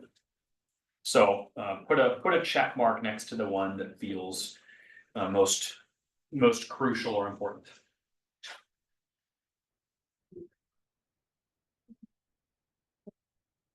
And I would love it if 2 or 3 of us could be vulnerable enough to share what you chose, perhaps why you chose it, and we can talk a little bit about what moving the needle forward might be. Anyone want to share a takeaway? Carmisha, you want to share? Yeah, so. Something I wanna focus on the most is my business. Mhm. Just because I'm a new agent, I just wanna start getting things up. Preston? I did physical health Yeah. because holidays come around the corner, you know, it's real easy to lose track of what you've been working on. Yeah. So. A cheat day turns into a cheat season and yeah, then you gotta recover. Yeah. Yeah, that's such an important one. We all have different backgrounds and goals and genetics and like, I think the holidays are meant to be enjoyed. And I think you can enjoy them thoughtfully, where you're not some stoic who's not having any fun, but also not living with regret come January because you didn't rein it in. That's a good one. Anyone else? Well, Yeah, Megan. mental health ties in really strong with physical, at least in my opinion. Yeah. And the winter months, really easy to let your mental health start slipping too, because, you know, dark days, long nights, Oh, so, it's real. yeah. And that's, you know, I love the winter, but I'm not gonna lie to that, you know, I get that, you know, just winter blues, it's like, man, Get yourself a sad lamp. yeah. That's it. Melissa did, she shared about her alarm clock, but she also shared when she, you know, was reading the Bible in the morning after she actually does get up. The SAD lamp, which is vitamin D, which helps with your melatonin, which helps unleash happiness in your glands. Kind of wild. Yeah, Megan. What did you just say? SAD lamp gives you vitamin D. It's a thing. It's almost You like buy a- it. it's like a Yes. supplement. It's a product. You can spend 30 For, bucks. like, ever. In I the don't know about context- goes to Talk the about this. cemetery, what do you call that? It's a lamp, you buy it. Yeah, 30 bucks on Amazon, and it basically, it's like a bright light, you shouldn't just like put it in front of your eyes, like set it over here while you're reading or while you're doing your thing, and the vitamin D. I think I'm getting this right, correct me if I'm wrong, but it basically releases melatonin in your system, which is kind of the happy Serotonin. serotonin, thank you. I was like, melatonin is like. Okay. Thank you, someone had to save me. I was gonna let you roll with it, so. Mark's just waiting to the finger, no, doctor, no, doctor. Yes, it's a thing. Interesting. And also a couple minutes in Might the help. tanning bed will do that, like don't go the full time, but if you just go like 2-3 minutes in a tanning bed, I'd be burned, but yeah. Yeah. Good word, any others, wanna share their sphere? Yeah. So mine is my key relationships. My daughter is a senior. And, Yeah. you know, there's a lot of things coming up, you know, college visits and stuff. And I thought yesterday they were just born, so it goes really fast and, you know, that has been a really big push this school year is to really focus on Lydia, and then next year my son will be a senior, so, yeah, then I'll be.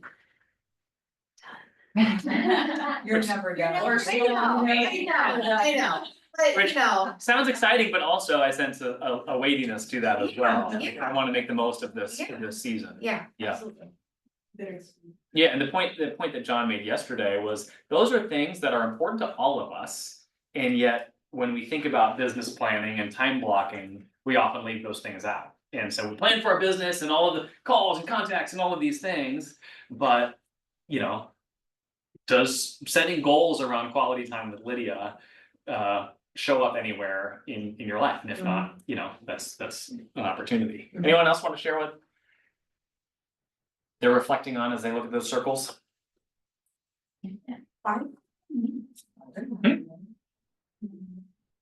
The elbowing you? You don't have to share, Tiffany, we're just all wondering. No, I think it's a good exercise, and I think we forget in these conversations that we are whole people, and setting goals around those things is also worthwhile. All right, Ginger, I stalled long enough. Come on up, let's give a hand to Ginger Coon. For the firing squad. And I put mine somewhere. I have notes ready. Nice, Ginger, I know you, many of us know you, but not everyone knows you. So give us the flyover, who are you, what's true about you, that would be helpful for us to know. Okay, so Ginger Coon, I've been licensed forever and a day, took me what, like 15 years now or something? Billy, Wow, I've only been at KW about a year now. yeah, you're November? Yeah. November will be a year. Yeah. I have a team. There are 3 active agents on my team, me, Joel Gladys, Danielle Ingram, and Tiffany is our transaction coordinator And all things, and all things. yeah, everyone needs a Tiffany. So Ginger and I, you know, we had Melissa share before. You too, and I can't remember if you were surprised or not. You weren't as surprised as Melissa was when I said, hey, surprise, you crushed it far more than most people do in the winter months. Tell us why you think that is. Well, a couple of reasons. First of all, I don't pay attention to numbers, so when you call me and say, hey, you're doing really good, I'm, oh, that's wonderful. We tend to do the same thing day in and day out, doesn't matter what the season is or the holiday is. I had this conversation yesterday with a seller, well, you know, we don't wanna list our house yet because, you know, the winter months are coming. Well, sure, but people are still unfortunately passing, they're still getting divorces, babies are still being born. People are still downsizing, they're still getting transferred for jobs, so you can't just stop working at the holidays. Do the same thing you do in the winter as you do in the summer and spring. easier said than done. You are one who likes to play, likes to travel, likes to take time to focus on life. Talk with me, okay, so, write it down, just keep doing the same things all the time, but most of us struggle to do that. What have you put in place, or what mindset do you have that helps you actually do that? I think a lot of it is, staying accountable. Okay. I think that you need to get an accountability partner or a mentor partner or someone that holds you accountable day in and day out. So I've talked about this many times with our team. We have an hour of power twice a week. Mhm. So Mondays and Thursdays, we do a 1 hour follow-up, basically hour of power. So you have to call your leads, follow up with your leads, your people, whoever, whatever. You cannot be anyplace else unless it's something real estate related. So you're in an inspection, you're showing a house kind of thing. And then after that, they each have a coaching session. So Monday's Joel, Thursday's Danielle.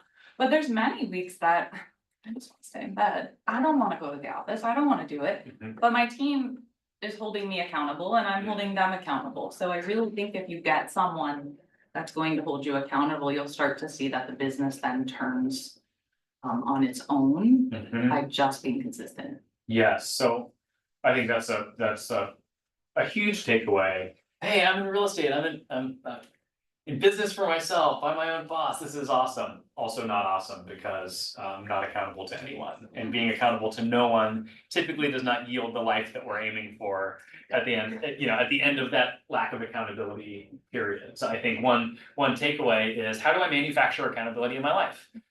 If I say, gosh, I'm just not disciplined enough, which Gary Keller doesn't believe in discipline, it's just about having a structure that you are accountable to. It's more about accountability than it is discipline.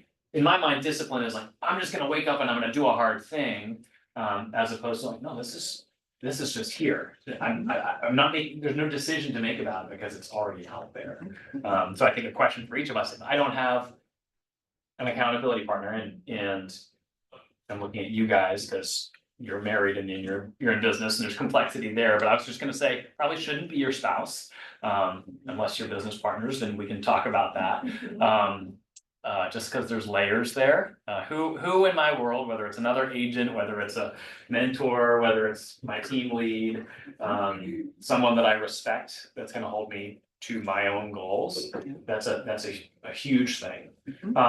Talk with me a little bit more about these hours of power from Ginger. What, are you coming in with a fresh script every time? How much planning goes into that? Not a lot, honestly. I kind of wing it, to be completely honest. In our coaching sessions with each of the agents, they'll tell me, what they feel like they need help on, whether it's paperwork or being held accountable or time management or, just scripting when they call their people. So we generally start it with a role play call first. Because even for myself, it tends to just get me warmed up. Nobody wants to cold call anybody. Nobody wants to reach out to their leads and have these awkward conversations. But I promise you, the more you do it, the easier it becomes. So we will do it amongst the team 2 or 3 times, and I'll pretend I'm the agent and you're the person, and we'll go back and forth. And then it's challenging, and we'd like to challenge each other and see how we combat that. So I think that's one of the things that we do. And then it's okay, I'm turning the hourglass over. Hour of Power is from a Tom Ferry. He was big about, if you just put 1 hour a day into your business, it will pay you back.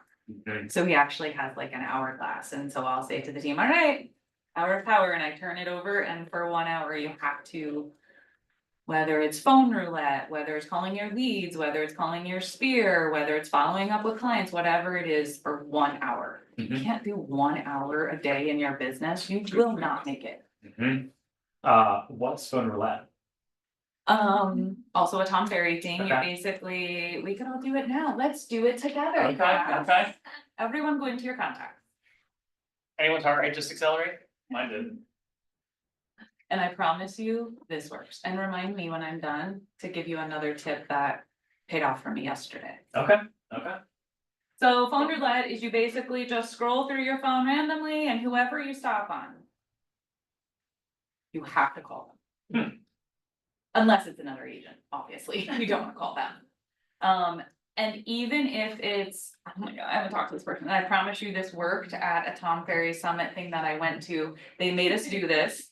And I had not talked to this girl since high school. And I was like, I don't even know what I'm gonna say to her, and they were just like, say that, like.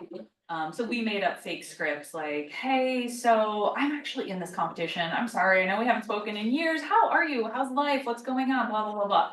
Okay, everything okay, Ginger? Yep, I'm actually in this competition and we have to reach out to 3 people we haven't spoken to in 10 years. And I just happened to stop on your name, so hey, how's life? Anything I can do for you? How's the kids going? You know? No lie, the next week she called me and said, so I'm so glad you called. We have been talking about selling our house. What?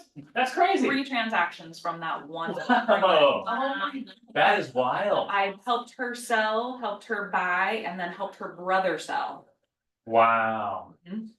That's, I mean, we all have call bias, and if you've been through both, you know that, you know, we have this thing called the DTD2, which helps us work against call bias. We won't go too deep down that right now, but I mean, we all do it. We look at someone and it's like, oh, here's why it doesn't make sense for me to call. Anyone want to share who, you don't need to share names, but like the situation of the person whose name you landed on and why you wouldn't reach out to them? Mike. We just closed our house. Oh, okay. Okay, well. Well, that's You a, should follow up, so send them a Google review. Actually, no, I mean, she sent Tara and us a review the other day, but then we're also gonna stay in touch with her because she just moved to a community. She wants us to come down and see her house, and she's gonna refer us to everyone down there about, so it's in a retirement community. okay, So, yeah, that's why I wouldn't call it right now, cause like it was like 2 or 3 weeks ago, yeah, so. yeah. Schedule yourself an email for 2 months from now, yeah. Jake, how about you? Who'd you get? He might be too busy, he's a manager at a restaurant, so. He's never too good. Is he someone that you've related to in the last year? Yeah, he actually was my manager at Texas Roadhouse and Alliance for 10 years. Okay. so- Hey, corporate Texas Roadhouse Hey, Alliance. Did you? Texas Roadhouse right now. Let's go get a. Jacob McCurdy? Do you still work there? No. Okay. No, I still. Are you? I left like 3 or 4 years ago. Oh. Yeah, so let's just role play that for a second in hot seat, cause Jake got Let's licensed. roleplay it. You got and licensed said last that I week. would be The manager. So if you're calling this guy who you know, he's busy, you've stayed in contact, what might be your reason for talking with him? What might be my reason for For giving him a call? for giving him a call? Probably just letting him know that I just got licensed. Yeah. 100%. You know, and seeing if he has, even if he's not in the market of buying or selling, if he has anybody he has in mind. And then I would follow that up with, and by the way, while I have you on the phone, do you mind if I get your email address so I can add you to our monthly newsletter? So you're consistently staying in front of him. Right. Who else? Yeah, Can I Megan. add something? So I did, over the winter months last year, sip and chats at local restaurants, cause I know a lot of I know a lot of restaurant owners, so you could call him and say, hey, I would love to come into your place, you know, I have a flyer, I can sit at your or, you know, one of your tables or like a 4-top. And say, hey, if you have anybody that is interested in real estate, come chat with me. That's a good idea. And then I also like, because servers are money hungry, right? I told all the servers that night, if you can have any of your tables come over to me and talk to me and they say that your server, you know, whoever server it was, I'd give them $10 cash. Absolutely. And that pushed it too. And I actually got a sale, not from one of the people that I met, but from one of the servers. So it worked out really great. And also, good servers make great agents, Mhm, so yeah. they could come to KW Yeah. and get your profit share treat. They do. Some of our best agents, have the serving as a background. So you could always use that as one of your. Oh, Yeah, absolutely, Yeah. that's good. Who else wants to talk through their person? Their phone roulette person. Tracy, who'd you grab? So mine, not gonna work. My broker that I spoke to yesterday, who I buy investment properties from. Well, do it again. Yeah, You said one time. Well, no, we do this randomly, so for 1 hour, you have to fill your time, whether it's with phone roulette, whether it's with your spear, whether it's. That's fun. That's, yeah. Well, and mine, so I've lived, Australia, Pennsylvania, Ohio, Indiana, Illinois, and Missouri, so I've lived everywhere. Therefore, my phone is everywhere. And for me, it was a professor that I haven't spoke, he came to our wedding, and I think that was probably the last time I spoke with him, maybe one time after that. So it's been probably 10 years. And so my first thought is like, oh, awkward, but I'm like, I've quoted him twice in the last week, no lie. And so just a call to be like, hey, Dr. You've been on my mind. Yeah, Dr. Gordon, like, hey, I hope you're doing well, you know, you came to mind because I've been quoting you. How are things going? He lives in Western Pennsylvania, so the odds of him transacting real estate with me is not high, but referrals, like, you just never know. That was cool. Yeah. Phone roulette. I can't believe you've never heard of that, that's been around my thought forever and a day. It probably has, but you know, I live in my own little bunker for you. I just was gonna tell my person. My person actually owns all the East Chicago pizzas. Mm. So I used to work with them, you know, I don't know really what I would say. Other than I got out of the business and I'm in real estate now and I'm working on commercial, so maybe that would be the transition there, but. Yeah, ideas are that I'm in a competition, which I've used a couple of times, which obviously we weren't. I'm in a competition. I actually drove by your house or I drove by a restaurant, made me think of you and thought, you know what, I'm just gonna reach out and see how you're doing. I haven't talked to you in a while, which I've done that many times. I'm just driving around town and having a memory of something. What was the other one we used all the time? Basically just, I'm a new agent. I use that a lot. Yes. With the agents on my team. Or you could say, you know, I'm actually just calling to update my database. I know we haven't spoken a while, but I just wanna make sure if you have any real estate needs that I have your correct information. If you're cool with it, I'm just gonna send you a monthly newsletter. Totally fine. Yeah, I mean. No one's gonna cuss you out No. for calling them and saying like, hey, you came to mind. Yeah, And, exactly. you know, It's awkward and uncomfortable, but I promise you by the end of the conversation, everyone's smiling. yeah. Yeah. That's- Maybe. Well. It's just your person. Ah. I think there's something to that, and I think, Word, yeah. I think. This is stealing from Jose, his whole thing is, we always come from contribution, and if you're just dialing saying, hey, do you have something to sell? Yeah. Like, ugh. You don't feel great about that, they don't feel great, but if I can call with either a relational value, hey, like. I miss you, and I would love to see you, how, you know, how have things been, or like, hey, I'm doing this thing, no idea if it is of interest to you, but I thought I'd reach out and invite you to participate. You can ask that question with a smile, like, yes, Ginger has a warm and bubbly personality, but I think even if that's not natural to who you are, if you've got the conviction that I'm not just trying to squeeze something out of them, and I'm actually in a position to provide value, and maybe they do have a real estate need, how much more important it is, you know, for them that you spoke with them. And so I think the smile comes from like, no, I actually am a professional who has some value to provide. Have you ever seen the TikToks where I'm sure we've all seen them, where I'm a super extroverted person. Hi, have a good day, have a good day. And then I get in my car and go, oh, like that's me. Like it takes work. We're in the customer service business at the end of the day. You can't go in there with a crappy attitude. You have to be warm and friendly and welcoming so that they feel comfortable with you, so that you build trust. It's a long term. Is it exhausting? Am I like that all the time? Absolutely not. I get home and my poor husband, I just dump on him. Like, please don't talk. Like, can I just scroll through TikTok without talking? Please don't.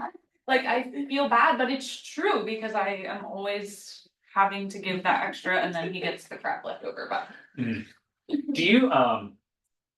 you stand up when you talk? Like, 100%. Okay.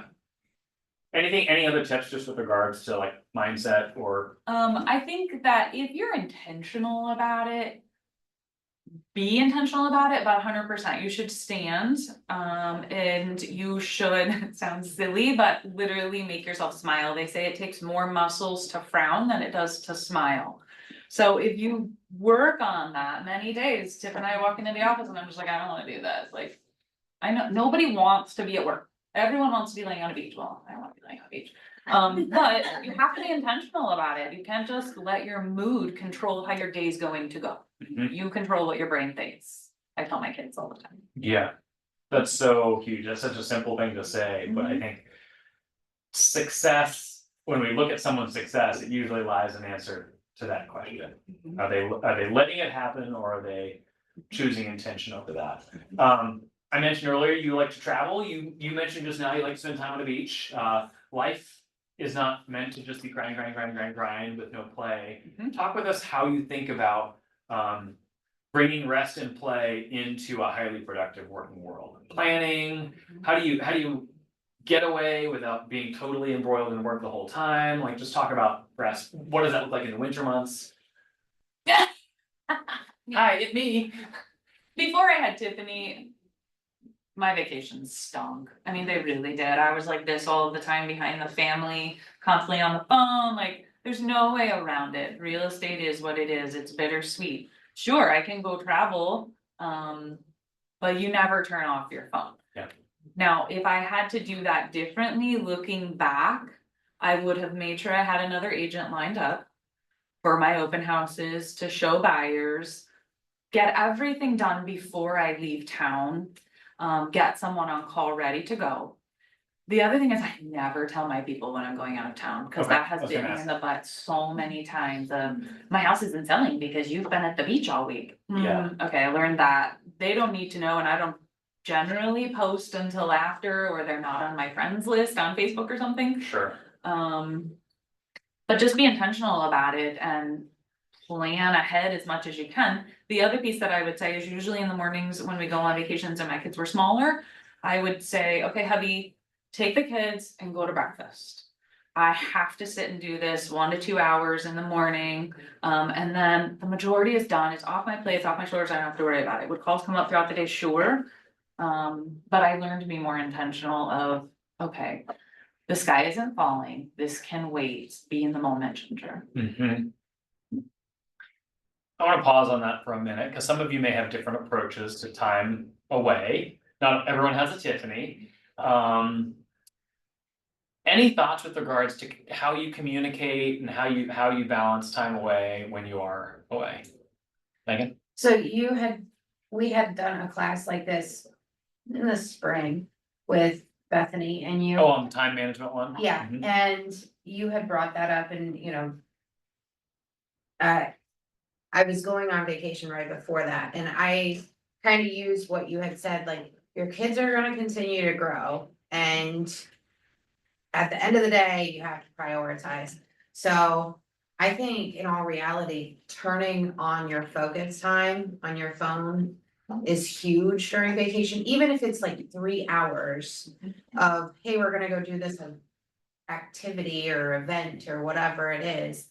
Or even at home, you know, for dinner, just turn it on focus time for 2 hours. The sky is not gonna fall. Yeah. Mom, you're And- here, but you're not really here. Yeah, yeah, I and thought that was- yeah. that's what you said Mhm. in the spring, and it really like, I know. you know, sunk in, so.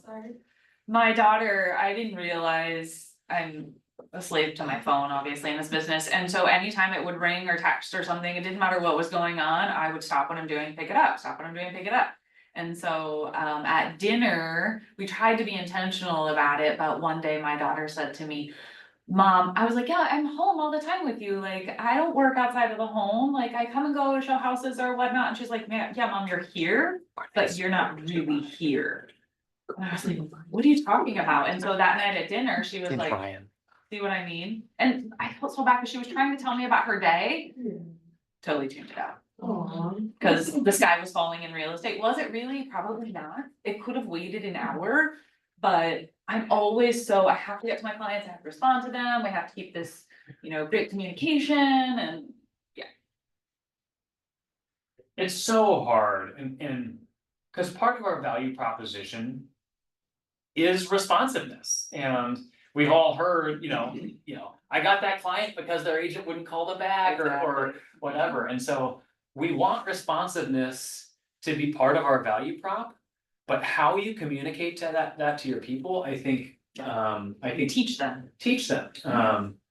Their urgency isn't your emergency, which doesn't mean that you're not responsive, but I think too many of us think if I don't answer that call or respond to that text within 60 seconds, they think that I'm slacking. Mhm. And I just don't think that's true, but it is true if you say, hey, when you get me, you got me 24/7 and like you oversell the responsiveness piece so that if you take 5 minutes to respond, they're suddenly thinking, I was made to believe that you'd respond to me at 11 o'clock at night because you said 24/7, and I think that's just dangerous.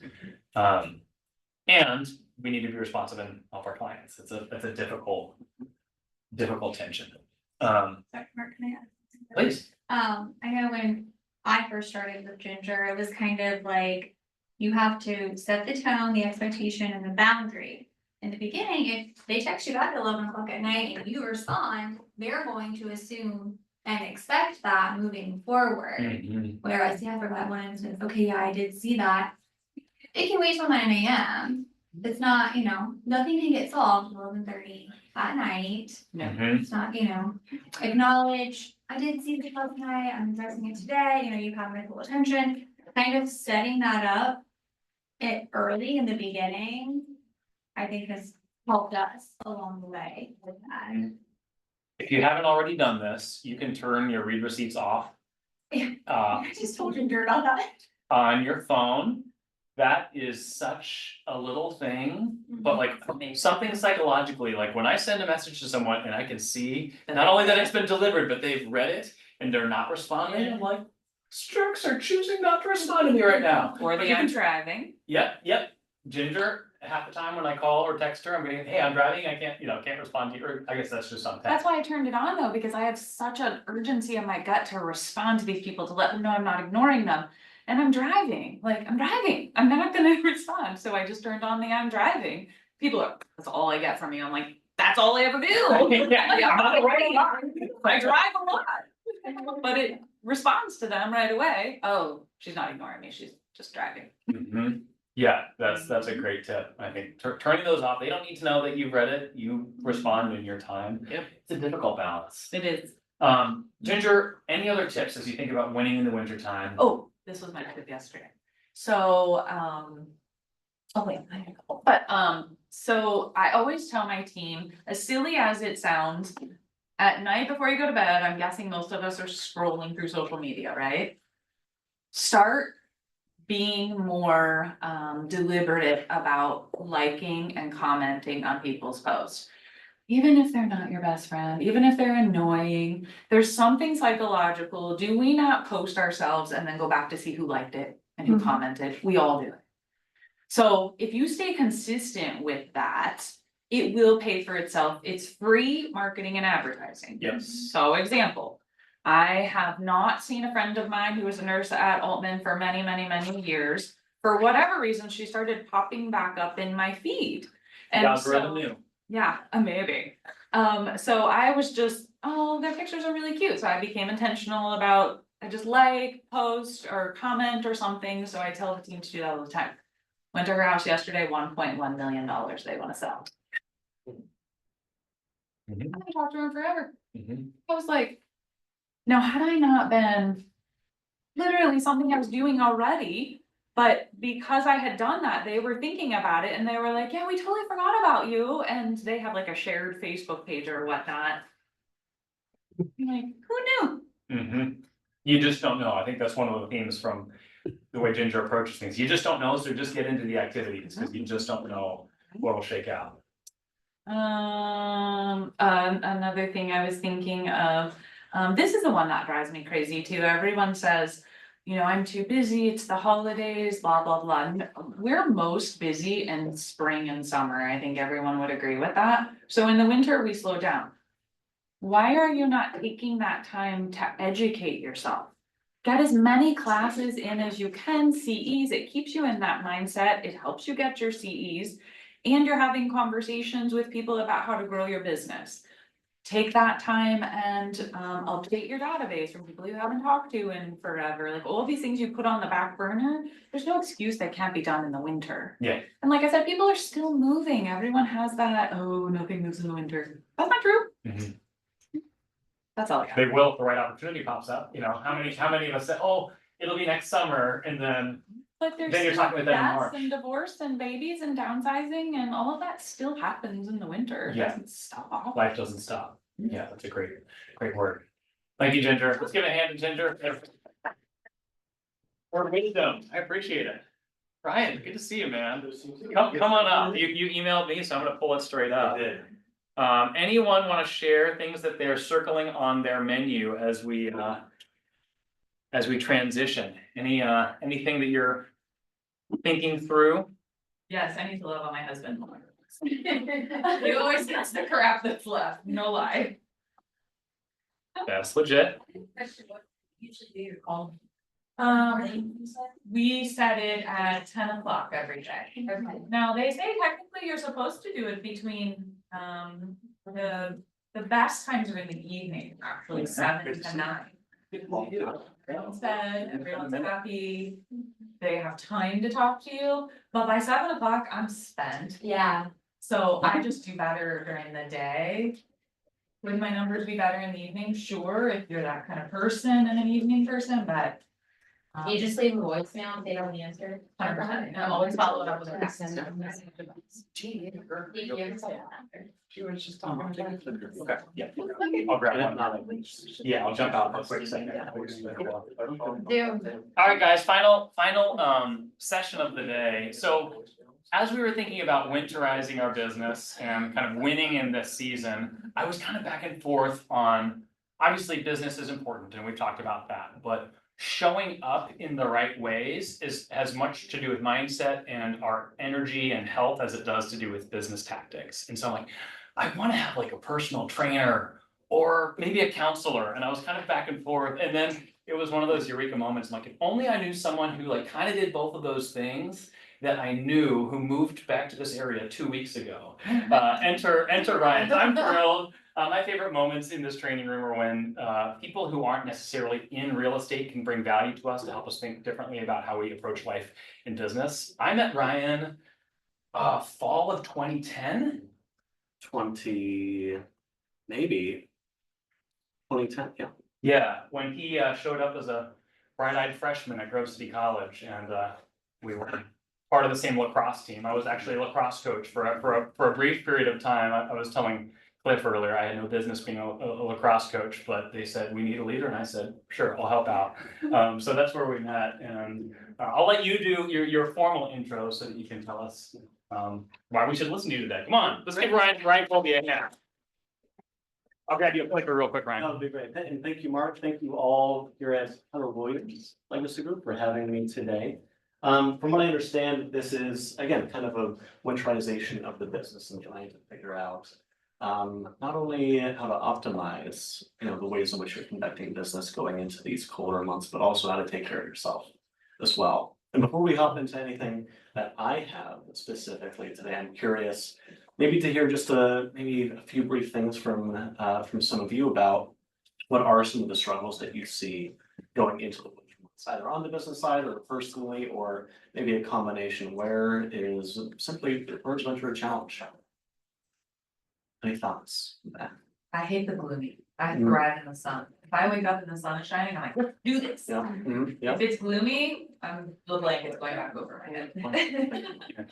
Yep, that's a real thing. Slowing down with the season. We can talk about that a little bit. Anybody else?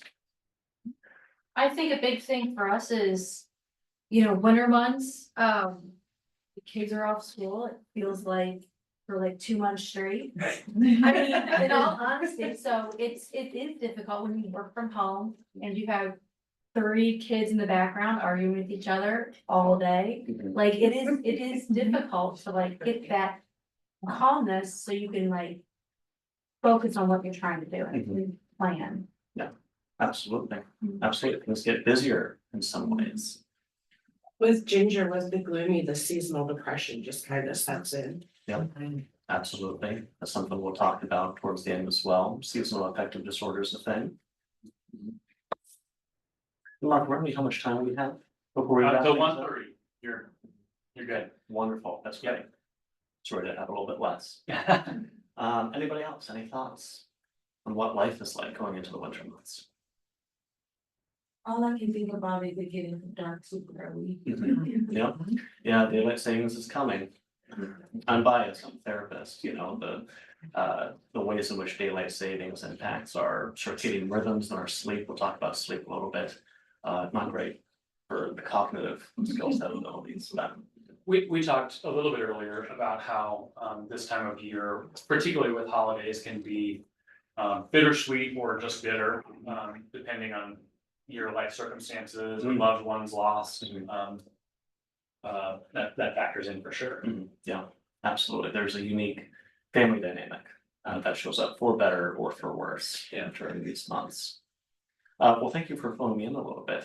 At the end, we'll have time for questions, so if anybody has any more comments on that, you know, I'll welcome those. And I'm curious to hear about maybe what additional thoughts come up during this presentation, as we will be doing a combination of both, as you can see. Not just winning into winter months, but what is kind of the intersection of mental health and mental performance in, you know, in that transition. So let's go ahead and jump in. Here we go.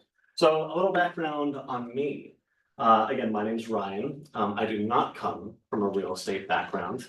I work as a mental health counselor within the mental health field, and I specialize in working with performance-based demographics. And so I have my namesake, Ryan Colby Counseling, but as an extension of that, I have the Athlete Mental Health Co. And that is geared towards specifically athletic populations, anywhere from youth sport through post-Olympic training. However, the performance-based demographic extends to a wide variety of individuals, not just athletes. I work with a great deal of individuals in the CrossFit space, the recreational CrossFit space, those who are ex-military, business professionals, those who are in ballet, students are especially, you know, an at-risk population when it comes to that survival state. Yeah, so there's a wide variety of different areas that hits really. And as you can see, you know, plenty of credentials. I also studied exercise science during my career and have a background in athletics myself. And so really at the time was thinking more about sports psychology, and through some of my professional development realized that it was more of a professional value to seek licensure as a professional counselor and address the mental health side of things, as I believe that it's necessary to address some of those deeper seated issues before one can see true results at the mental performance level. But let's go ahead and move on. So today we're going to go over a few big hitters. We really only have enough time to get kind of a summary of everything here and go through some considerations for that. But hopefully it'll be, you know, pretty psychoeducational, you know, compared to some of the other topics that we're gone over today.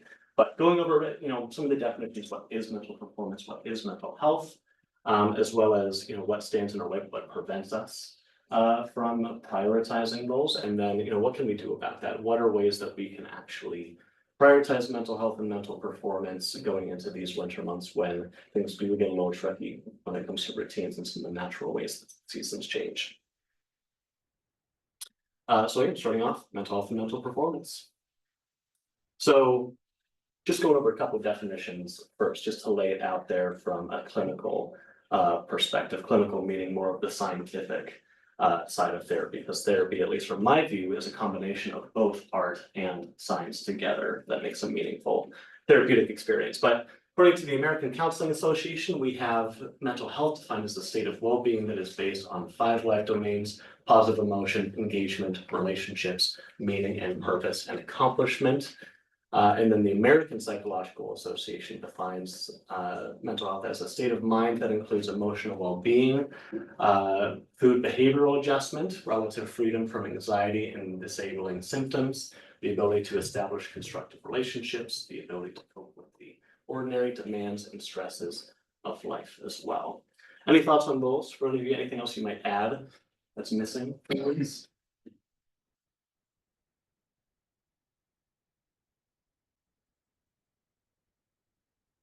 I just really appreciate that, the second definition there, it's very holistic, thinking about relationships, physical health, emotions, it's not just like, you know, am I feeling down or not today? Yeah.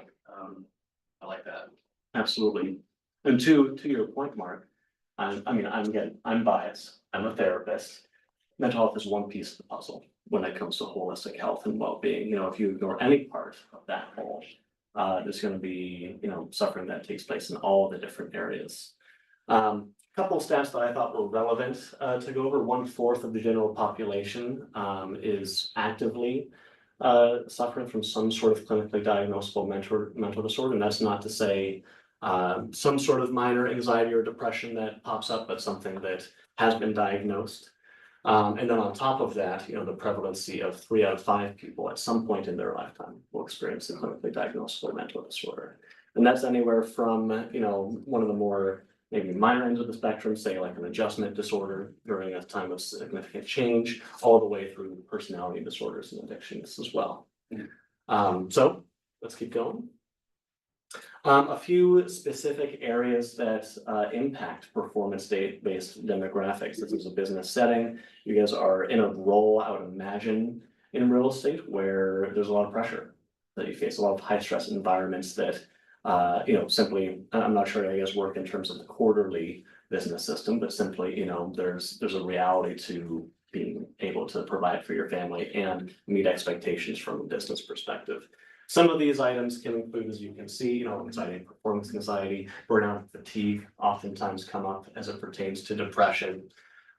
Being in a high stress, high performance or pressure environment is something that that chronic state of stress can be a significant factor in these issues showing up.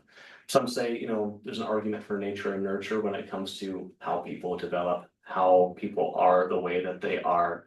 And certainly when you're have a prolonged exposure to high stress, that's something that can really, especially if there's a genetic predisposition to some sort of mental health problem, high stress is typically when it comes out.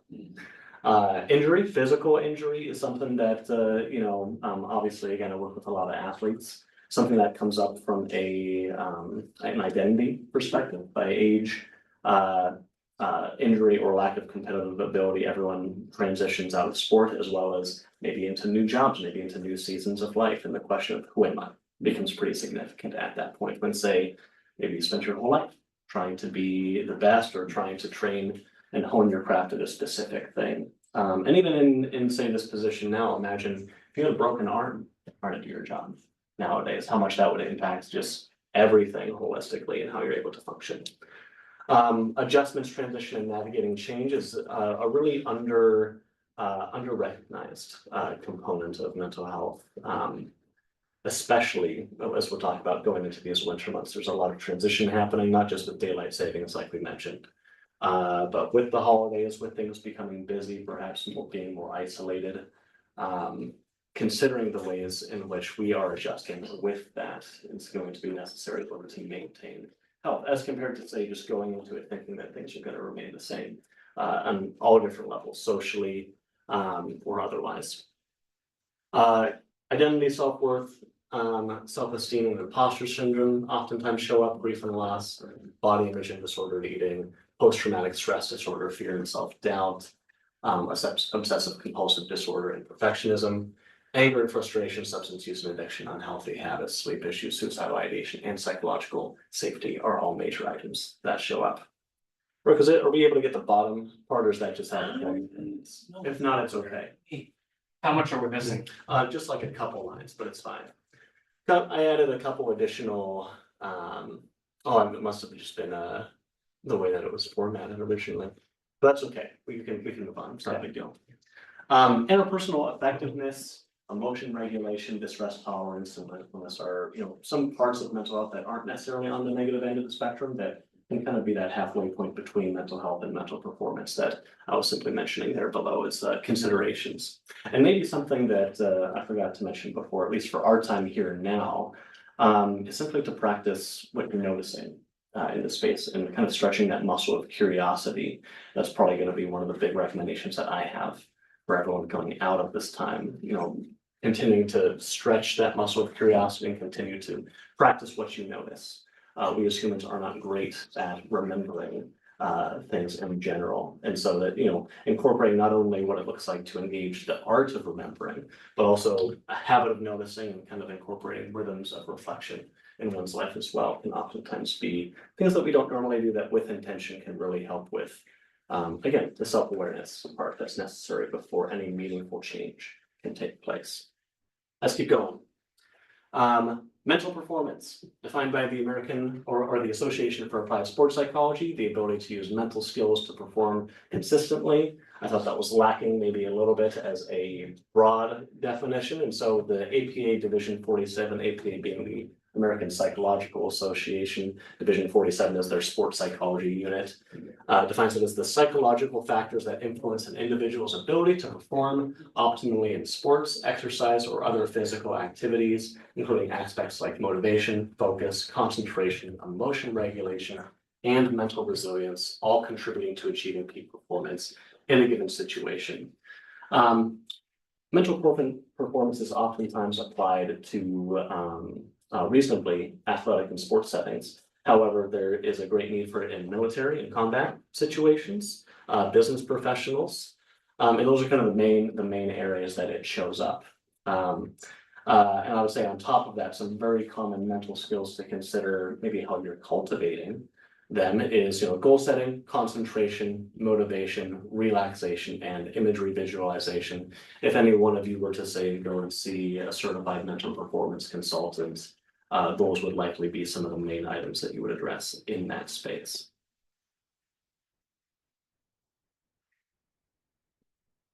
And again, some other areas within mental performance. I won't read through all of these, but simply, you know, there's a lot of ground covered in these two categories. We're talking about pretty big areas within the field of psychology and within counseling. I would say that a couple ones that are worth noting, especially in terms of heading into the winter months, is the idea of recognizing what your routine is. I mentioned before the ways in which that changes is going to be a consideration for, you know, maybe what you need to do. Maybe there's going to be ways in which that you need to incorporate social support, and that social, you know, that social piece is a tricky one. I think maybe it was Mark, you had mentioned how, you know, there can be, you know, sometimes family dynamics that are really hard in terms of that, what people might expect for support to be. Maybe somebody who has a proclivity to loneliness might need to consider what other ways they're incorporating that into their lives. And so there's a combination of both space and support, and finding that balance that's necessary there. I mean, who remembers the COVID-19 pandemic? Yeah. Right? That was something that really turned everyone's coping strategies for stress on its head. We weren't seeing the regular people that we were incorporating as a part of our lives professionally or personally. We weren't able to maybe get out or do the things that previously we used to regulate stress. And wintering is a similar fashion in terms of the ways in which we transition to that. It's worth considering, you know, again, the goal setting, you know, if you struggle with motivation, short-term, realistic goals, whether you use SMART goals or not. I also have a bit of a gripe against resolutions for the new year. They're not always the best way for accomplishing change sustainably, specifically, sustainability being the big part there. And because of that, I recommend either goal setting or incorporating themes. Some people like to do like the one word. But I usually recommend maybe more of a theme, as there is a more of a sentiment of moving towards something, all of your actions being geared towards moving towards that, either one thing or a series of things. As compared to say, I'm gonna work out every single day for this next year, and then a couple of days in, missing a day, and then it all being out the window. That's all or nothing thinking, which is a cognitive distortion. Grit, resiliency, and perseverance are a couple other ones worth mentioning, as they are kind of more of the cutting edge of the mental performance field at large. All relatively synonymous. I would also differentiate that perseverance is simply maybe the act of enduring through something that requires or it maybe is more adversity prone, whereas resilience is specifically one's ability to, you know, rebound in light of adversity. You know, how do you respond? Grit is interesting. Grit is a specifically in a business context, one of the greatest indicators of success in performance, both athletically and professionally. Grit is specifically tied to resilience in that it is when things get hard, you're able to still continue to thrive and succeed. And there's lots of reasons why that is. Angela Duckworth has a book called Grit that I would recommend reading that really dives into the details and the research behind that. And if you really want to get into it, there's a concept of anti-fragility of when things get harder, you actually get better. And at the same time, you know, can be sometimes in contrast with this idea of taking care of yourself. So as with all things, considering where there is balance between both taking care of yourself and you know, doing your best in pursuing that mental optimization. Let's keep going. I thought it was worth mentioning the neurology of performance. This is the only slide we're going to have on that specifically. It's neurology, you know, as compared to mental performance or counseling psychology. Neurology is specifically the study of the brain and brain functioning, brain anatomy. So it is tied to, you know, mental health and mental performance, but it's also very distinctly its own field entirely. There's a reason that me as a mental health counselor, you know, I don't perform neurosurgery in the hospital. But a few big factors here. Dopamine, you know, brain's reward neurochemical. The ways in which dopamine is utilized in our brain, impacting our reward centers, is going to affect our habits. And again, during the winter months, that is worth considering in regards to, you know, what are we spending our time doing? The individual who was just speaking before me mentioned, you know, tendencies on social media.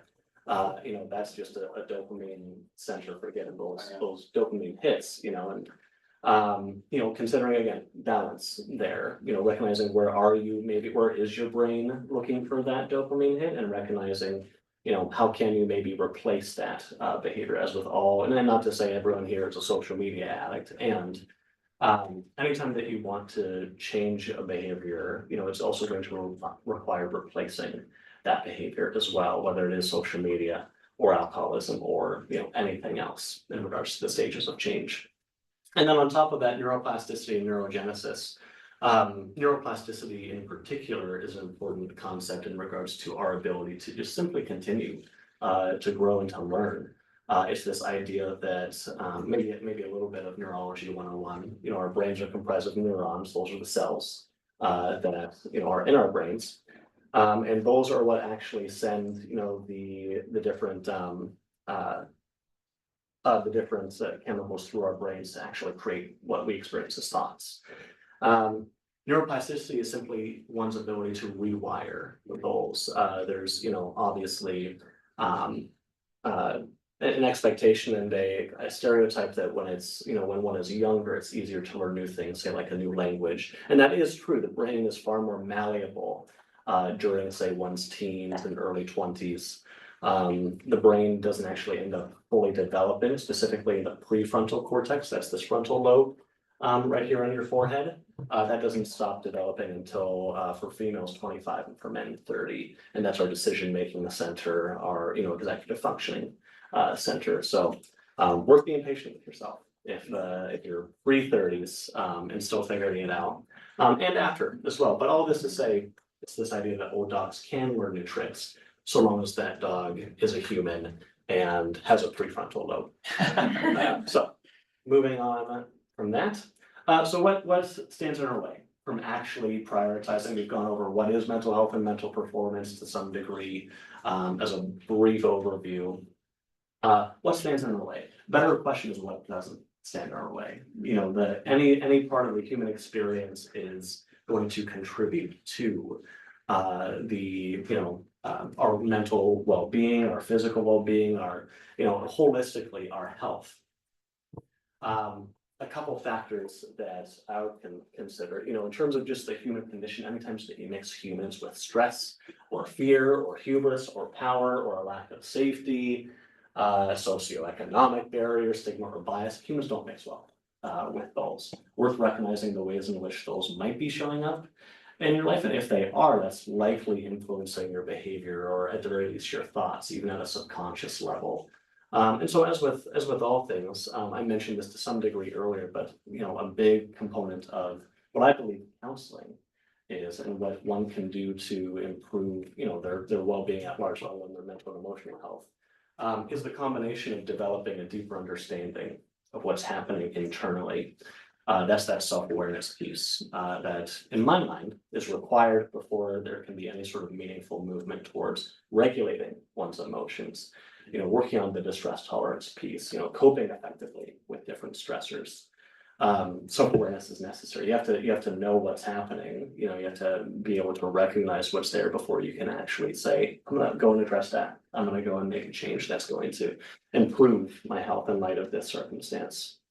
Some of those other factors I have there on the right side, that's just listing off all those different areas in life that could possibly be a factor impacting one's health or mental health, biological, I mentioned that genetic, maybe preclusivity to there being mental disorders, it runs in families. Generational trauma can last up to 14 generations in terms of what's passed on. Wow. Environmental factors, there's, again, that nature nurture idea, right? There's part of it is, the environment that we find ourselves in. Some people believe, like, oh, I, see that on the news, I could never do that. Being, exposed to enough amount of stress or being in a survival state, for example, for, a great deal of time where maybe there isn't, food or shelter, if you're familiar with Maslow's hierarchy of needs, kind of the basic ones just being, food survival elements. If you're living in that state as compared to more of the top of the pyramid, self-actualization, where you get to actually think about what it means to live a purposeful life. Who am I? What is my identity? Life is gonna look a lot differently for those individuals. Social factors, we're built for, a lot of the brain we know is, in part due to how we interact with others.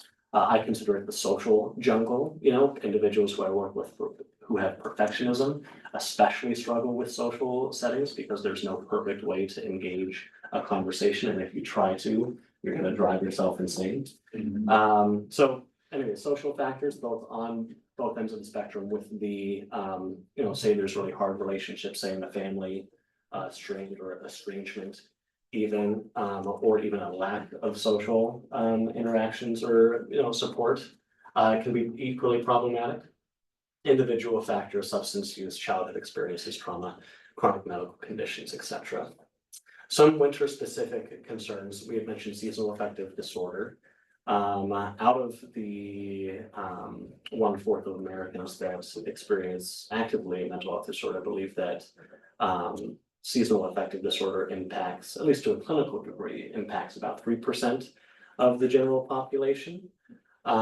Which, is maybe a lot less than the rest. And at the same time, that's not, most of this research and most of those individuals likely aren't being diagnosed. Yeah. As well, so that number is likely a bit higher. There is something to be said for simply being in Ohio. I just moved here from Colorado, not to mention 2 weeks ago. So we get 320 days of sunlight there, not typically an issue out there. A place like here where we're getting the lake effects, the Northeast. Something again, to consider the ways in which maybe a vitamin D supplement could be helpful, but I'm also not a nutritionist, so. We're not getting somebody. It sounds like, we were just talking about that. Yeah, that's right. Yeah, light therapy is something that exists out there.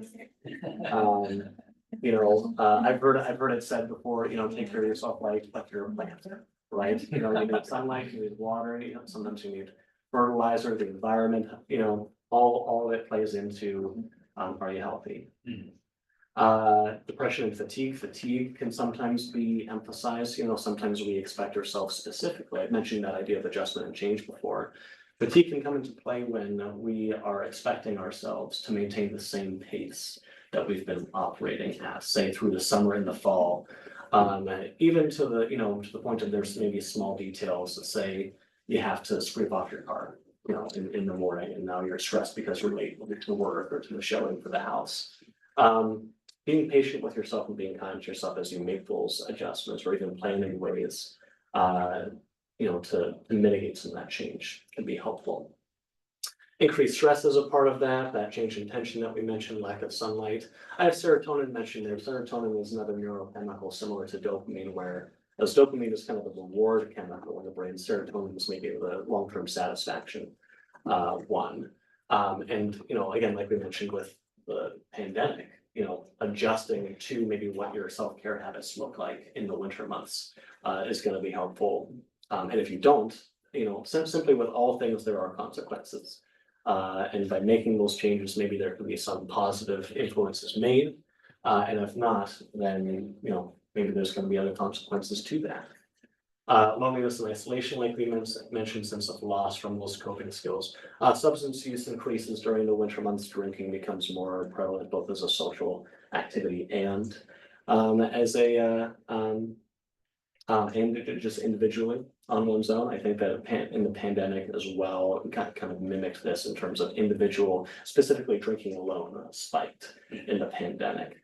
And I'm not gonna comment on anyone's drinking habits. You can do whatever you want. And as with all things, consider balance, consider moderation. Let's keep going.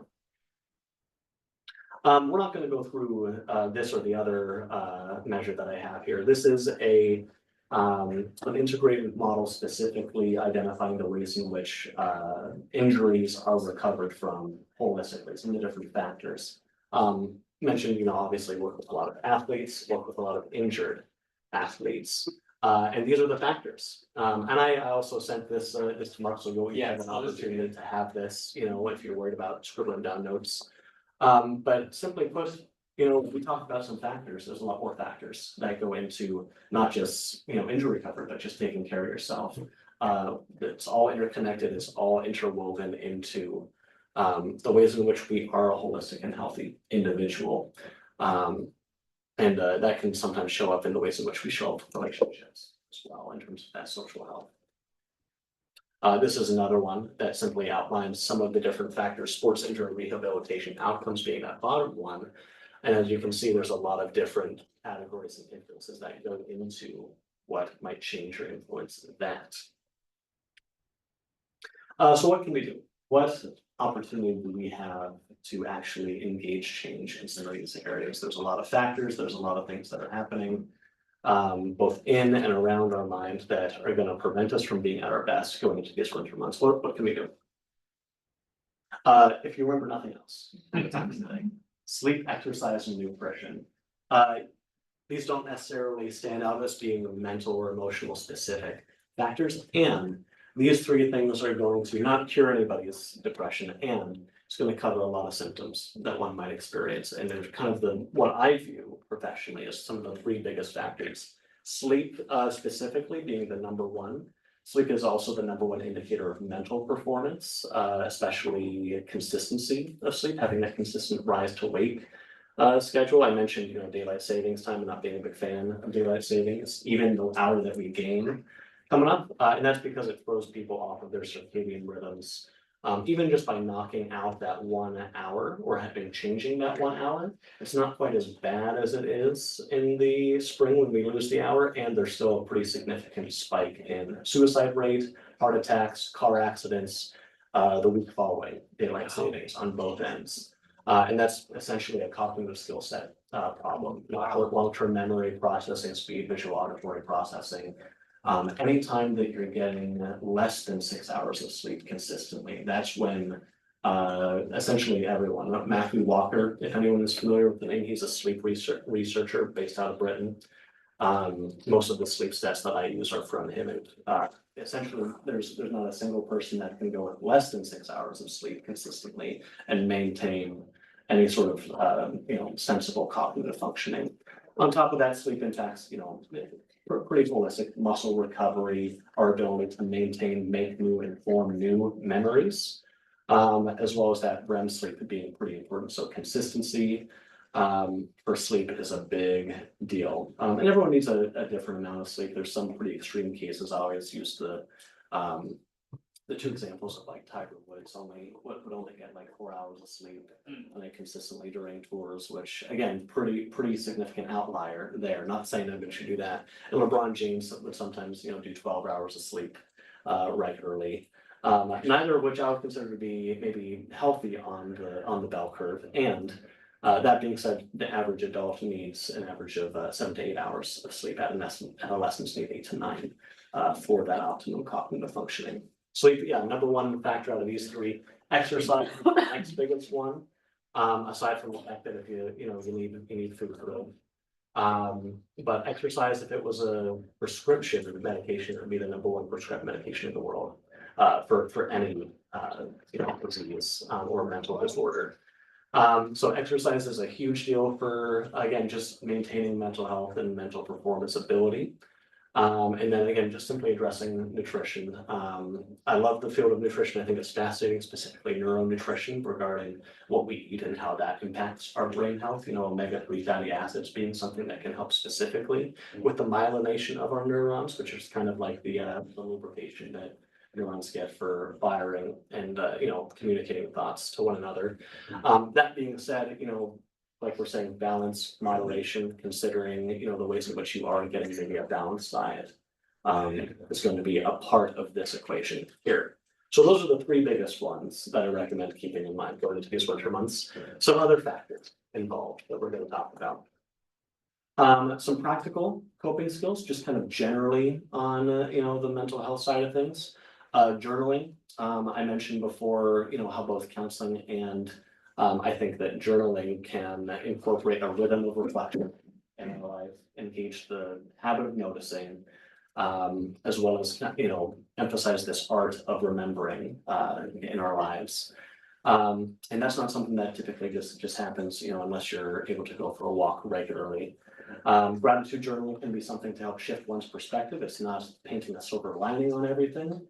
It's training the brain to notice what you're grateful for, and that's, as with anything, a habit. Deep breathing exercises is something I recommend. That is kind of the foundation of any psychological first aid, is doing deep breathing. I recommend 4x4 breathing, also called box breathing. That's what Navy SEALs and Marines use in combat situations. It's very structured. 4-7-8 is a sleep assist breathing, where you breathe in for 4 seconds, hold for 7 seconds, exhale for 8. And the other one is simply a mindfulness breath work, where even just the act of noticing your breath and drawing your attention to your breath in a non-judgmental way, working to let go of any intrusive thoughts, simply just doing, some deep breaths without any sort of structure can be beneficial. Self-care and relaxation, again, that's going to change going into these winter months. Maybe you're not able to go for that outdoor run when it is sub-freezing temperatures. Or maybe you are, and that's great if you're an ultra marathoner who does that, but most of us, that's not the case. But I have if anybody's interested, I'll be able to send them. I have like a self-care inventory that I use. I didn't develop myself, but it's far from comprehensive, but it has a list of different kind of areas of life, social, emotional, physical, even professional self-care items. And sometimes I'll go through that with clients in order to just kind of evaluate, like, hey, where are you at with, your self-care? What are you doing to take care of yourself? Meditation and prayer can be a form of meditation, can be helpful in terms of that self-awareness, and can be done with that, in tandem with that breath work. And sometimes setting a budget for the holidays as financial stress also spikes during the winter months as well. Mental performance wise, setting clear short-term goals. As compared to, again, maybe those resolutions, again, in consideration there, I also really like those themes. Working on positive self-talk, also it's not mentioned here, but Googling cognitive distortions. Cognitive distortions are, in kind of layman's terms, just common thinking mistakes. None of them rise to the level of a clinically diagnosable mental disorder, and by recognizing which ones show up in your life, whether that's all or nothing thinking or catastrophizing, for example, emotional reasoning, labeling, the more you're able to recognize those and challenge those, the less you're prone to making those thinking mistakes that might therefore impact relationships, thought patterns, habits, etc. Visualization techniques is a unique one for mental performance, and that it's literally actually going through the habit of mentally visualizing, going through the motions. It's not the same thing as, say, like strictly a practice or go actually experiencing or doing the thing. And the research would suggest that it's about half as effective as actually doing the thing, which, that adds up over time. On the mental health side of things, if you feel like, none of this is adding up and you're still struggling, remember that there is support available, reach out, get help. Feel free, I'm not as connected with the Canton counselor scene, but I'd be at least be able to send you in the right direction in terms of, what directories are out there to start looking for. Psychology Today is a big one. I'm sure there's other counseling centers down here or individuals in private practice like myself.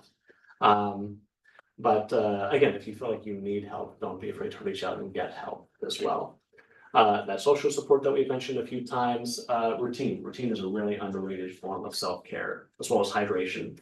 But routine is one that typically gets thrown to the wayside whenever things get more difficult, get more challenging. We as humans have a tendency to take the easier path, or the simply the more accessible path is sometimes a better way to view it. I don't think I've spent any time on this, but one of the quotes that I had mentioned earlier in the presentation is from a Canadian philosopher named Marshall McLuhan. And that quote goes, "There is no inevitability. There's no way to consider what is happening." And I'll say it again just for clarity. There is no inevitability for those who are willing to consider what is happening. It's a very internal locus of control perspective, if you're familiar with that term, and at the same time, it simply reiterizes that we are not stuck. We don't have to be stuck. So, in our circumstances, so long as we are willing to take a step back, think mindfully about, the ways in which we're making decisions and what we want in life. And at least that allows us to make decisions moving forward that might enable us to engage meaningful change. I've heard it said before that you can do anything for 36 weeks, not 36 years. And, at least in terms of a career, it's worth considering again, what changes are being made now for the sake of sustainability as compared to the long term. Just a quick question, just to follow up. Yeah, So sure. if someone has a prominent external locus of control, Yeah. how do you convert to internal? Mhm. Or at least the path to do that? Yeah. Because that is something that I do struggle with. Yeah, I mean, a great question, the argument can be made for, the whole idea between the internal and external locus of control, internal locus of control is very much a perspective of, I'm the master of my fate, I'm the captain of my soul, my actions directly correlate to the outcomes that I experience and the success that I experience, whereas an external locus of control is more, I am, controlled by the systems that befall me. So shifting that, I mean, that's a good question. I would say that continuing to recognize perhaps that dynamic of what is within your control versus what is outside of your control, the more that you can narrow in on that. And I would consider, simply thinking about this more as well, but the more that you can differentiate between those two, the more that you'll be able to focus on what is actually within your control. Because there's also a logistical reality. We can talk about self-care all day, and if you don't have time between, the grad school classes you're in, the kids that you're raising without a significant other, and you also have to get groceries at some point, sometimes there's not a logistical reality where there is much there. In which case, discerning maybe what opportunity there is or where there is opportunity for change is simply the start of making that transition. So difference of in your control versus out of your control is maybe the start, but that's what I would recommend. Yeah, I'll have to think about that more. Yeah. What else we got? Practicing mindfulness goes along with all of it. And again, like I was talking about self-awareness as well, being a pretty significant factor, improving self-awareness. I would say that one part of that, we talked about noticing. But simply getting curious and practicing curiosity is probably one of the biggest recommendations I can have for anyone here. For engaging any of this, simply practicing, noticing the ways in which, these do impact your life, where is there a need for change, all that's gonna play a role. And then a couple other considerations, expectations. Expectations can really do a number on, what's happening, our experience of any given thing. So considering the ways in which expectations are impacting your life or your habits, or the ways in which your mental health is being impacted or your mental performance is being impacted going into these winter months. I have a peer of mine who believes that therapy is essentially just evaluating expectations. And I disagree with that. I think therapy is much more than that. And at the same time, there can be a lot of work done simply by evaluating expectations. Slowing down, the concept of wintering is something that isn't typically done and might not be necessarily something that's promoted here, in a place of business. And from a, at least a personal perspective, being considerate of the ways in which you are slowing down with the seasons. There's some new research to suggest that humans might need more sleep during the winter months, depending on which hemisphere you're in. And so there is a winding down, a decrescendo to the natural world around us. And even just with like the days getting shorter, things becoming both more busy and also maybe more lonely in some ways, considering the ways in which you're slowing down as well and maybe taking some time to reflect is gonna maybe be something helpful going into the winter season. We talked about that social interaction balance on the spectrum of where do you need healthy space or maybe even healthy boundaries in unhealthy relationships or relationships that are a lot, and where maybe do you need support where it is lacking as well.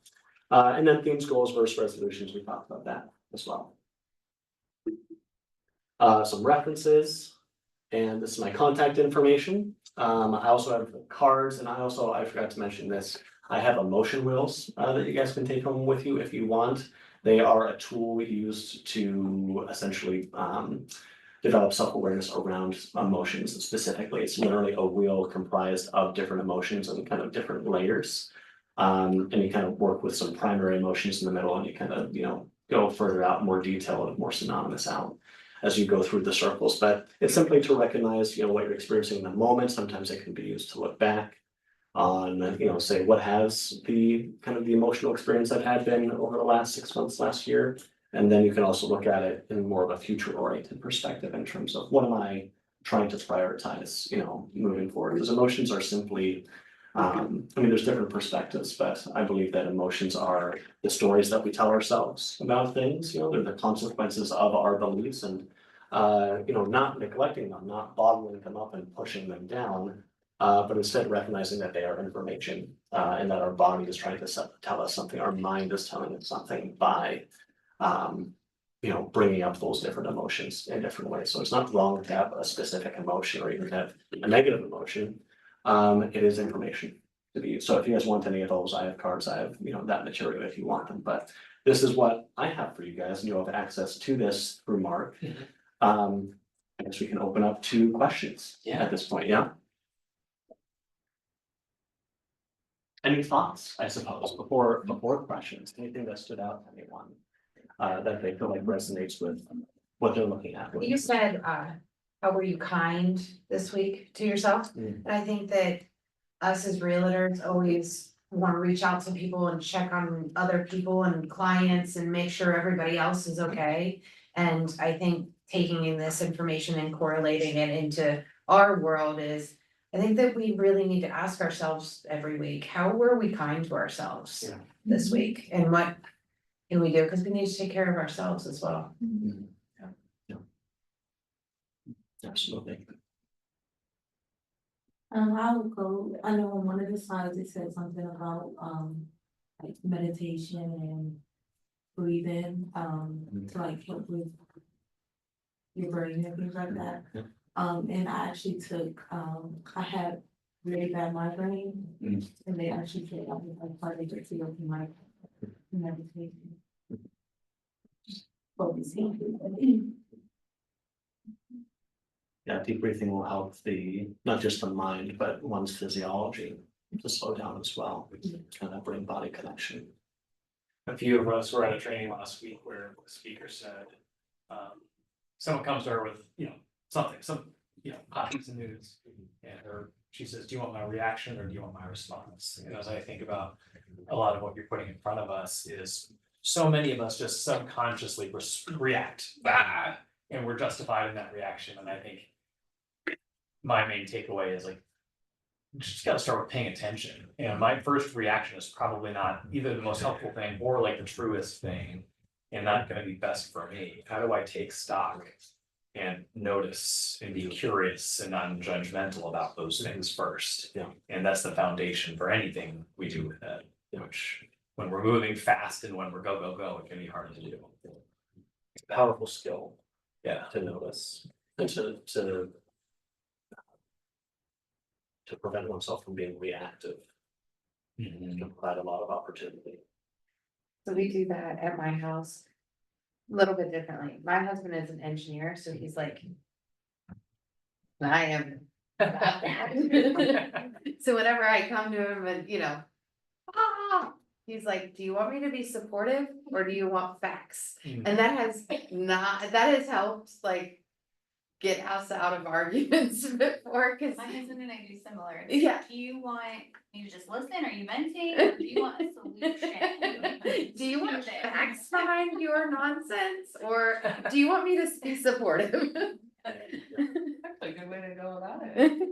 Well, We're he's working very. on communication. Check out the Gottman Institute. Yeah. They have lots of, if anyone's familiar. The Love Institute or Love Lab. Yeah, that's right. They have lots of great resources for couples, who wanna communicate more effectively. Yeah, let's start doing some I questions. am in the season of raising tiny humans, Yes. so but we tried, like Mark said about reacting and all of that. My husband and I tried really hard to not react right away, but still respond to emotional outbursts and all of that. And we try to like teach my daughter, even though tantrums obviously are inevitable. It's okay to be mad, it's okay to be angry, but like you can't hurt yourself or someone else. And I'm like, I guess what's like a tip or advice or trick of acknowledging but managing, I guess. Yeah, so I'm not like a child therapy expert. Me neither. by any- When I do work with teens, I always hesitate to give parenting advice. Yeah. Because the answer with anything mental health is it depends. Yeah. Which is sorely some of you might be disappointed with other questions. So some of this sounds like again a parenting specific Kind of, issue, and I would also recommend considering the ways in which you're modeling that behavior, especially if you and your husband have a tendency to be reactive. Yeah. Your kids are noticing that, they're absorbing. all I of try that. to give my husband grace. He is a veteran, PTSD, all of that. He has gone to great lengths to improve his mental health, very proud of him, but triggering, you have small Yeah. children are reactive, and it is, I do notice of the environment and, and all. Yeah. And to your credit, doing your own work. Yeah. Is a big part of that. Yeah. Especially as a parent, that's probably the biggest piece of parent. I try to just realize like, I am mad right now, I am upset, and that's okay, it's Yeah. not you, I need to separate, so like also. Acknowledging big or negative emotions, it's not a bad thing to have those emotions, they're real, like. You wouldn't tell your kid to stop being happy, you shouldn't tell them to stop being mad, because I'm not about something. But I try to acknowledge it so she sees it and. I've been pretty much in the same boat. And I actually worked with kids previous, so my thing is, like you said, it's self-control. And then, like you said, allowing them to feel their emotions, it's like, I understand you're mad, Yes. you're allowed to feel that way, just how you react to that. Working on maybe emotional intelligence. Yeah. Is something they can repeat emphasize. I feel as though there are, right, I think there are some children's books that specifically. I've read like Full Brain Child and Yeah. No Drama Discipline and that kind of thing to help, but I know there's not one specific answer, it's all situational. Yeah, absolutely. Well, I'm fascinated by, you mentioned cognitive distortions a couple of times. Is Yeah. there a place you'd recommend starting with approachable, an article, an author who's led kind of in that field?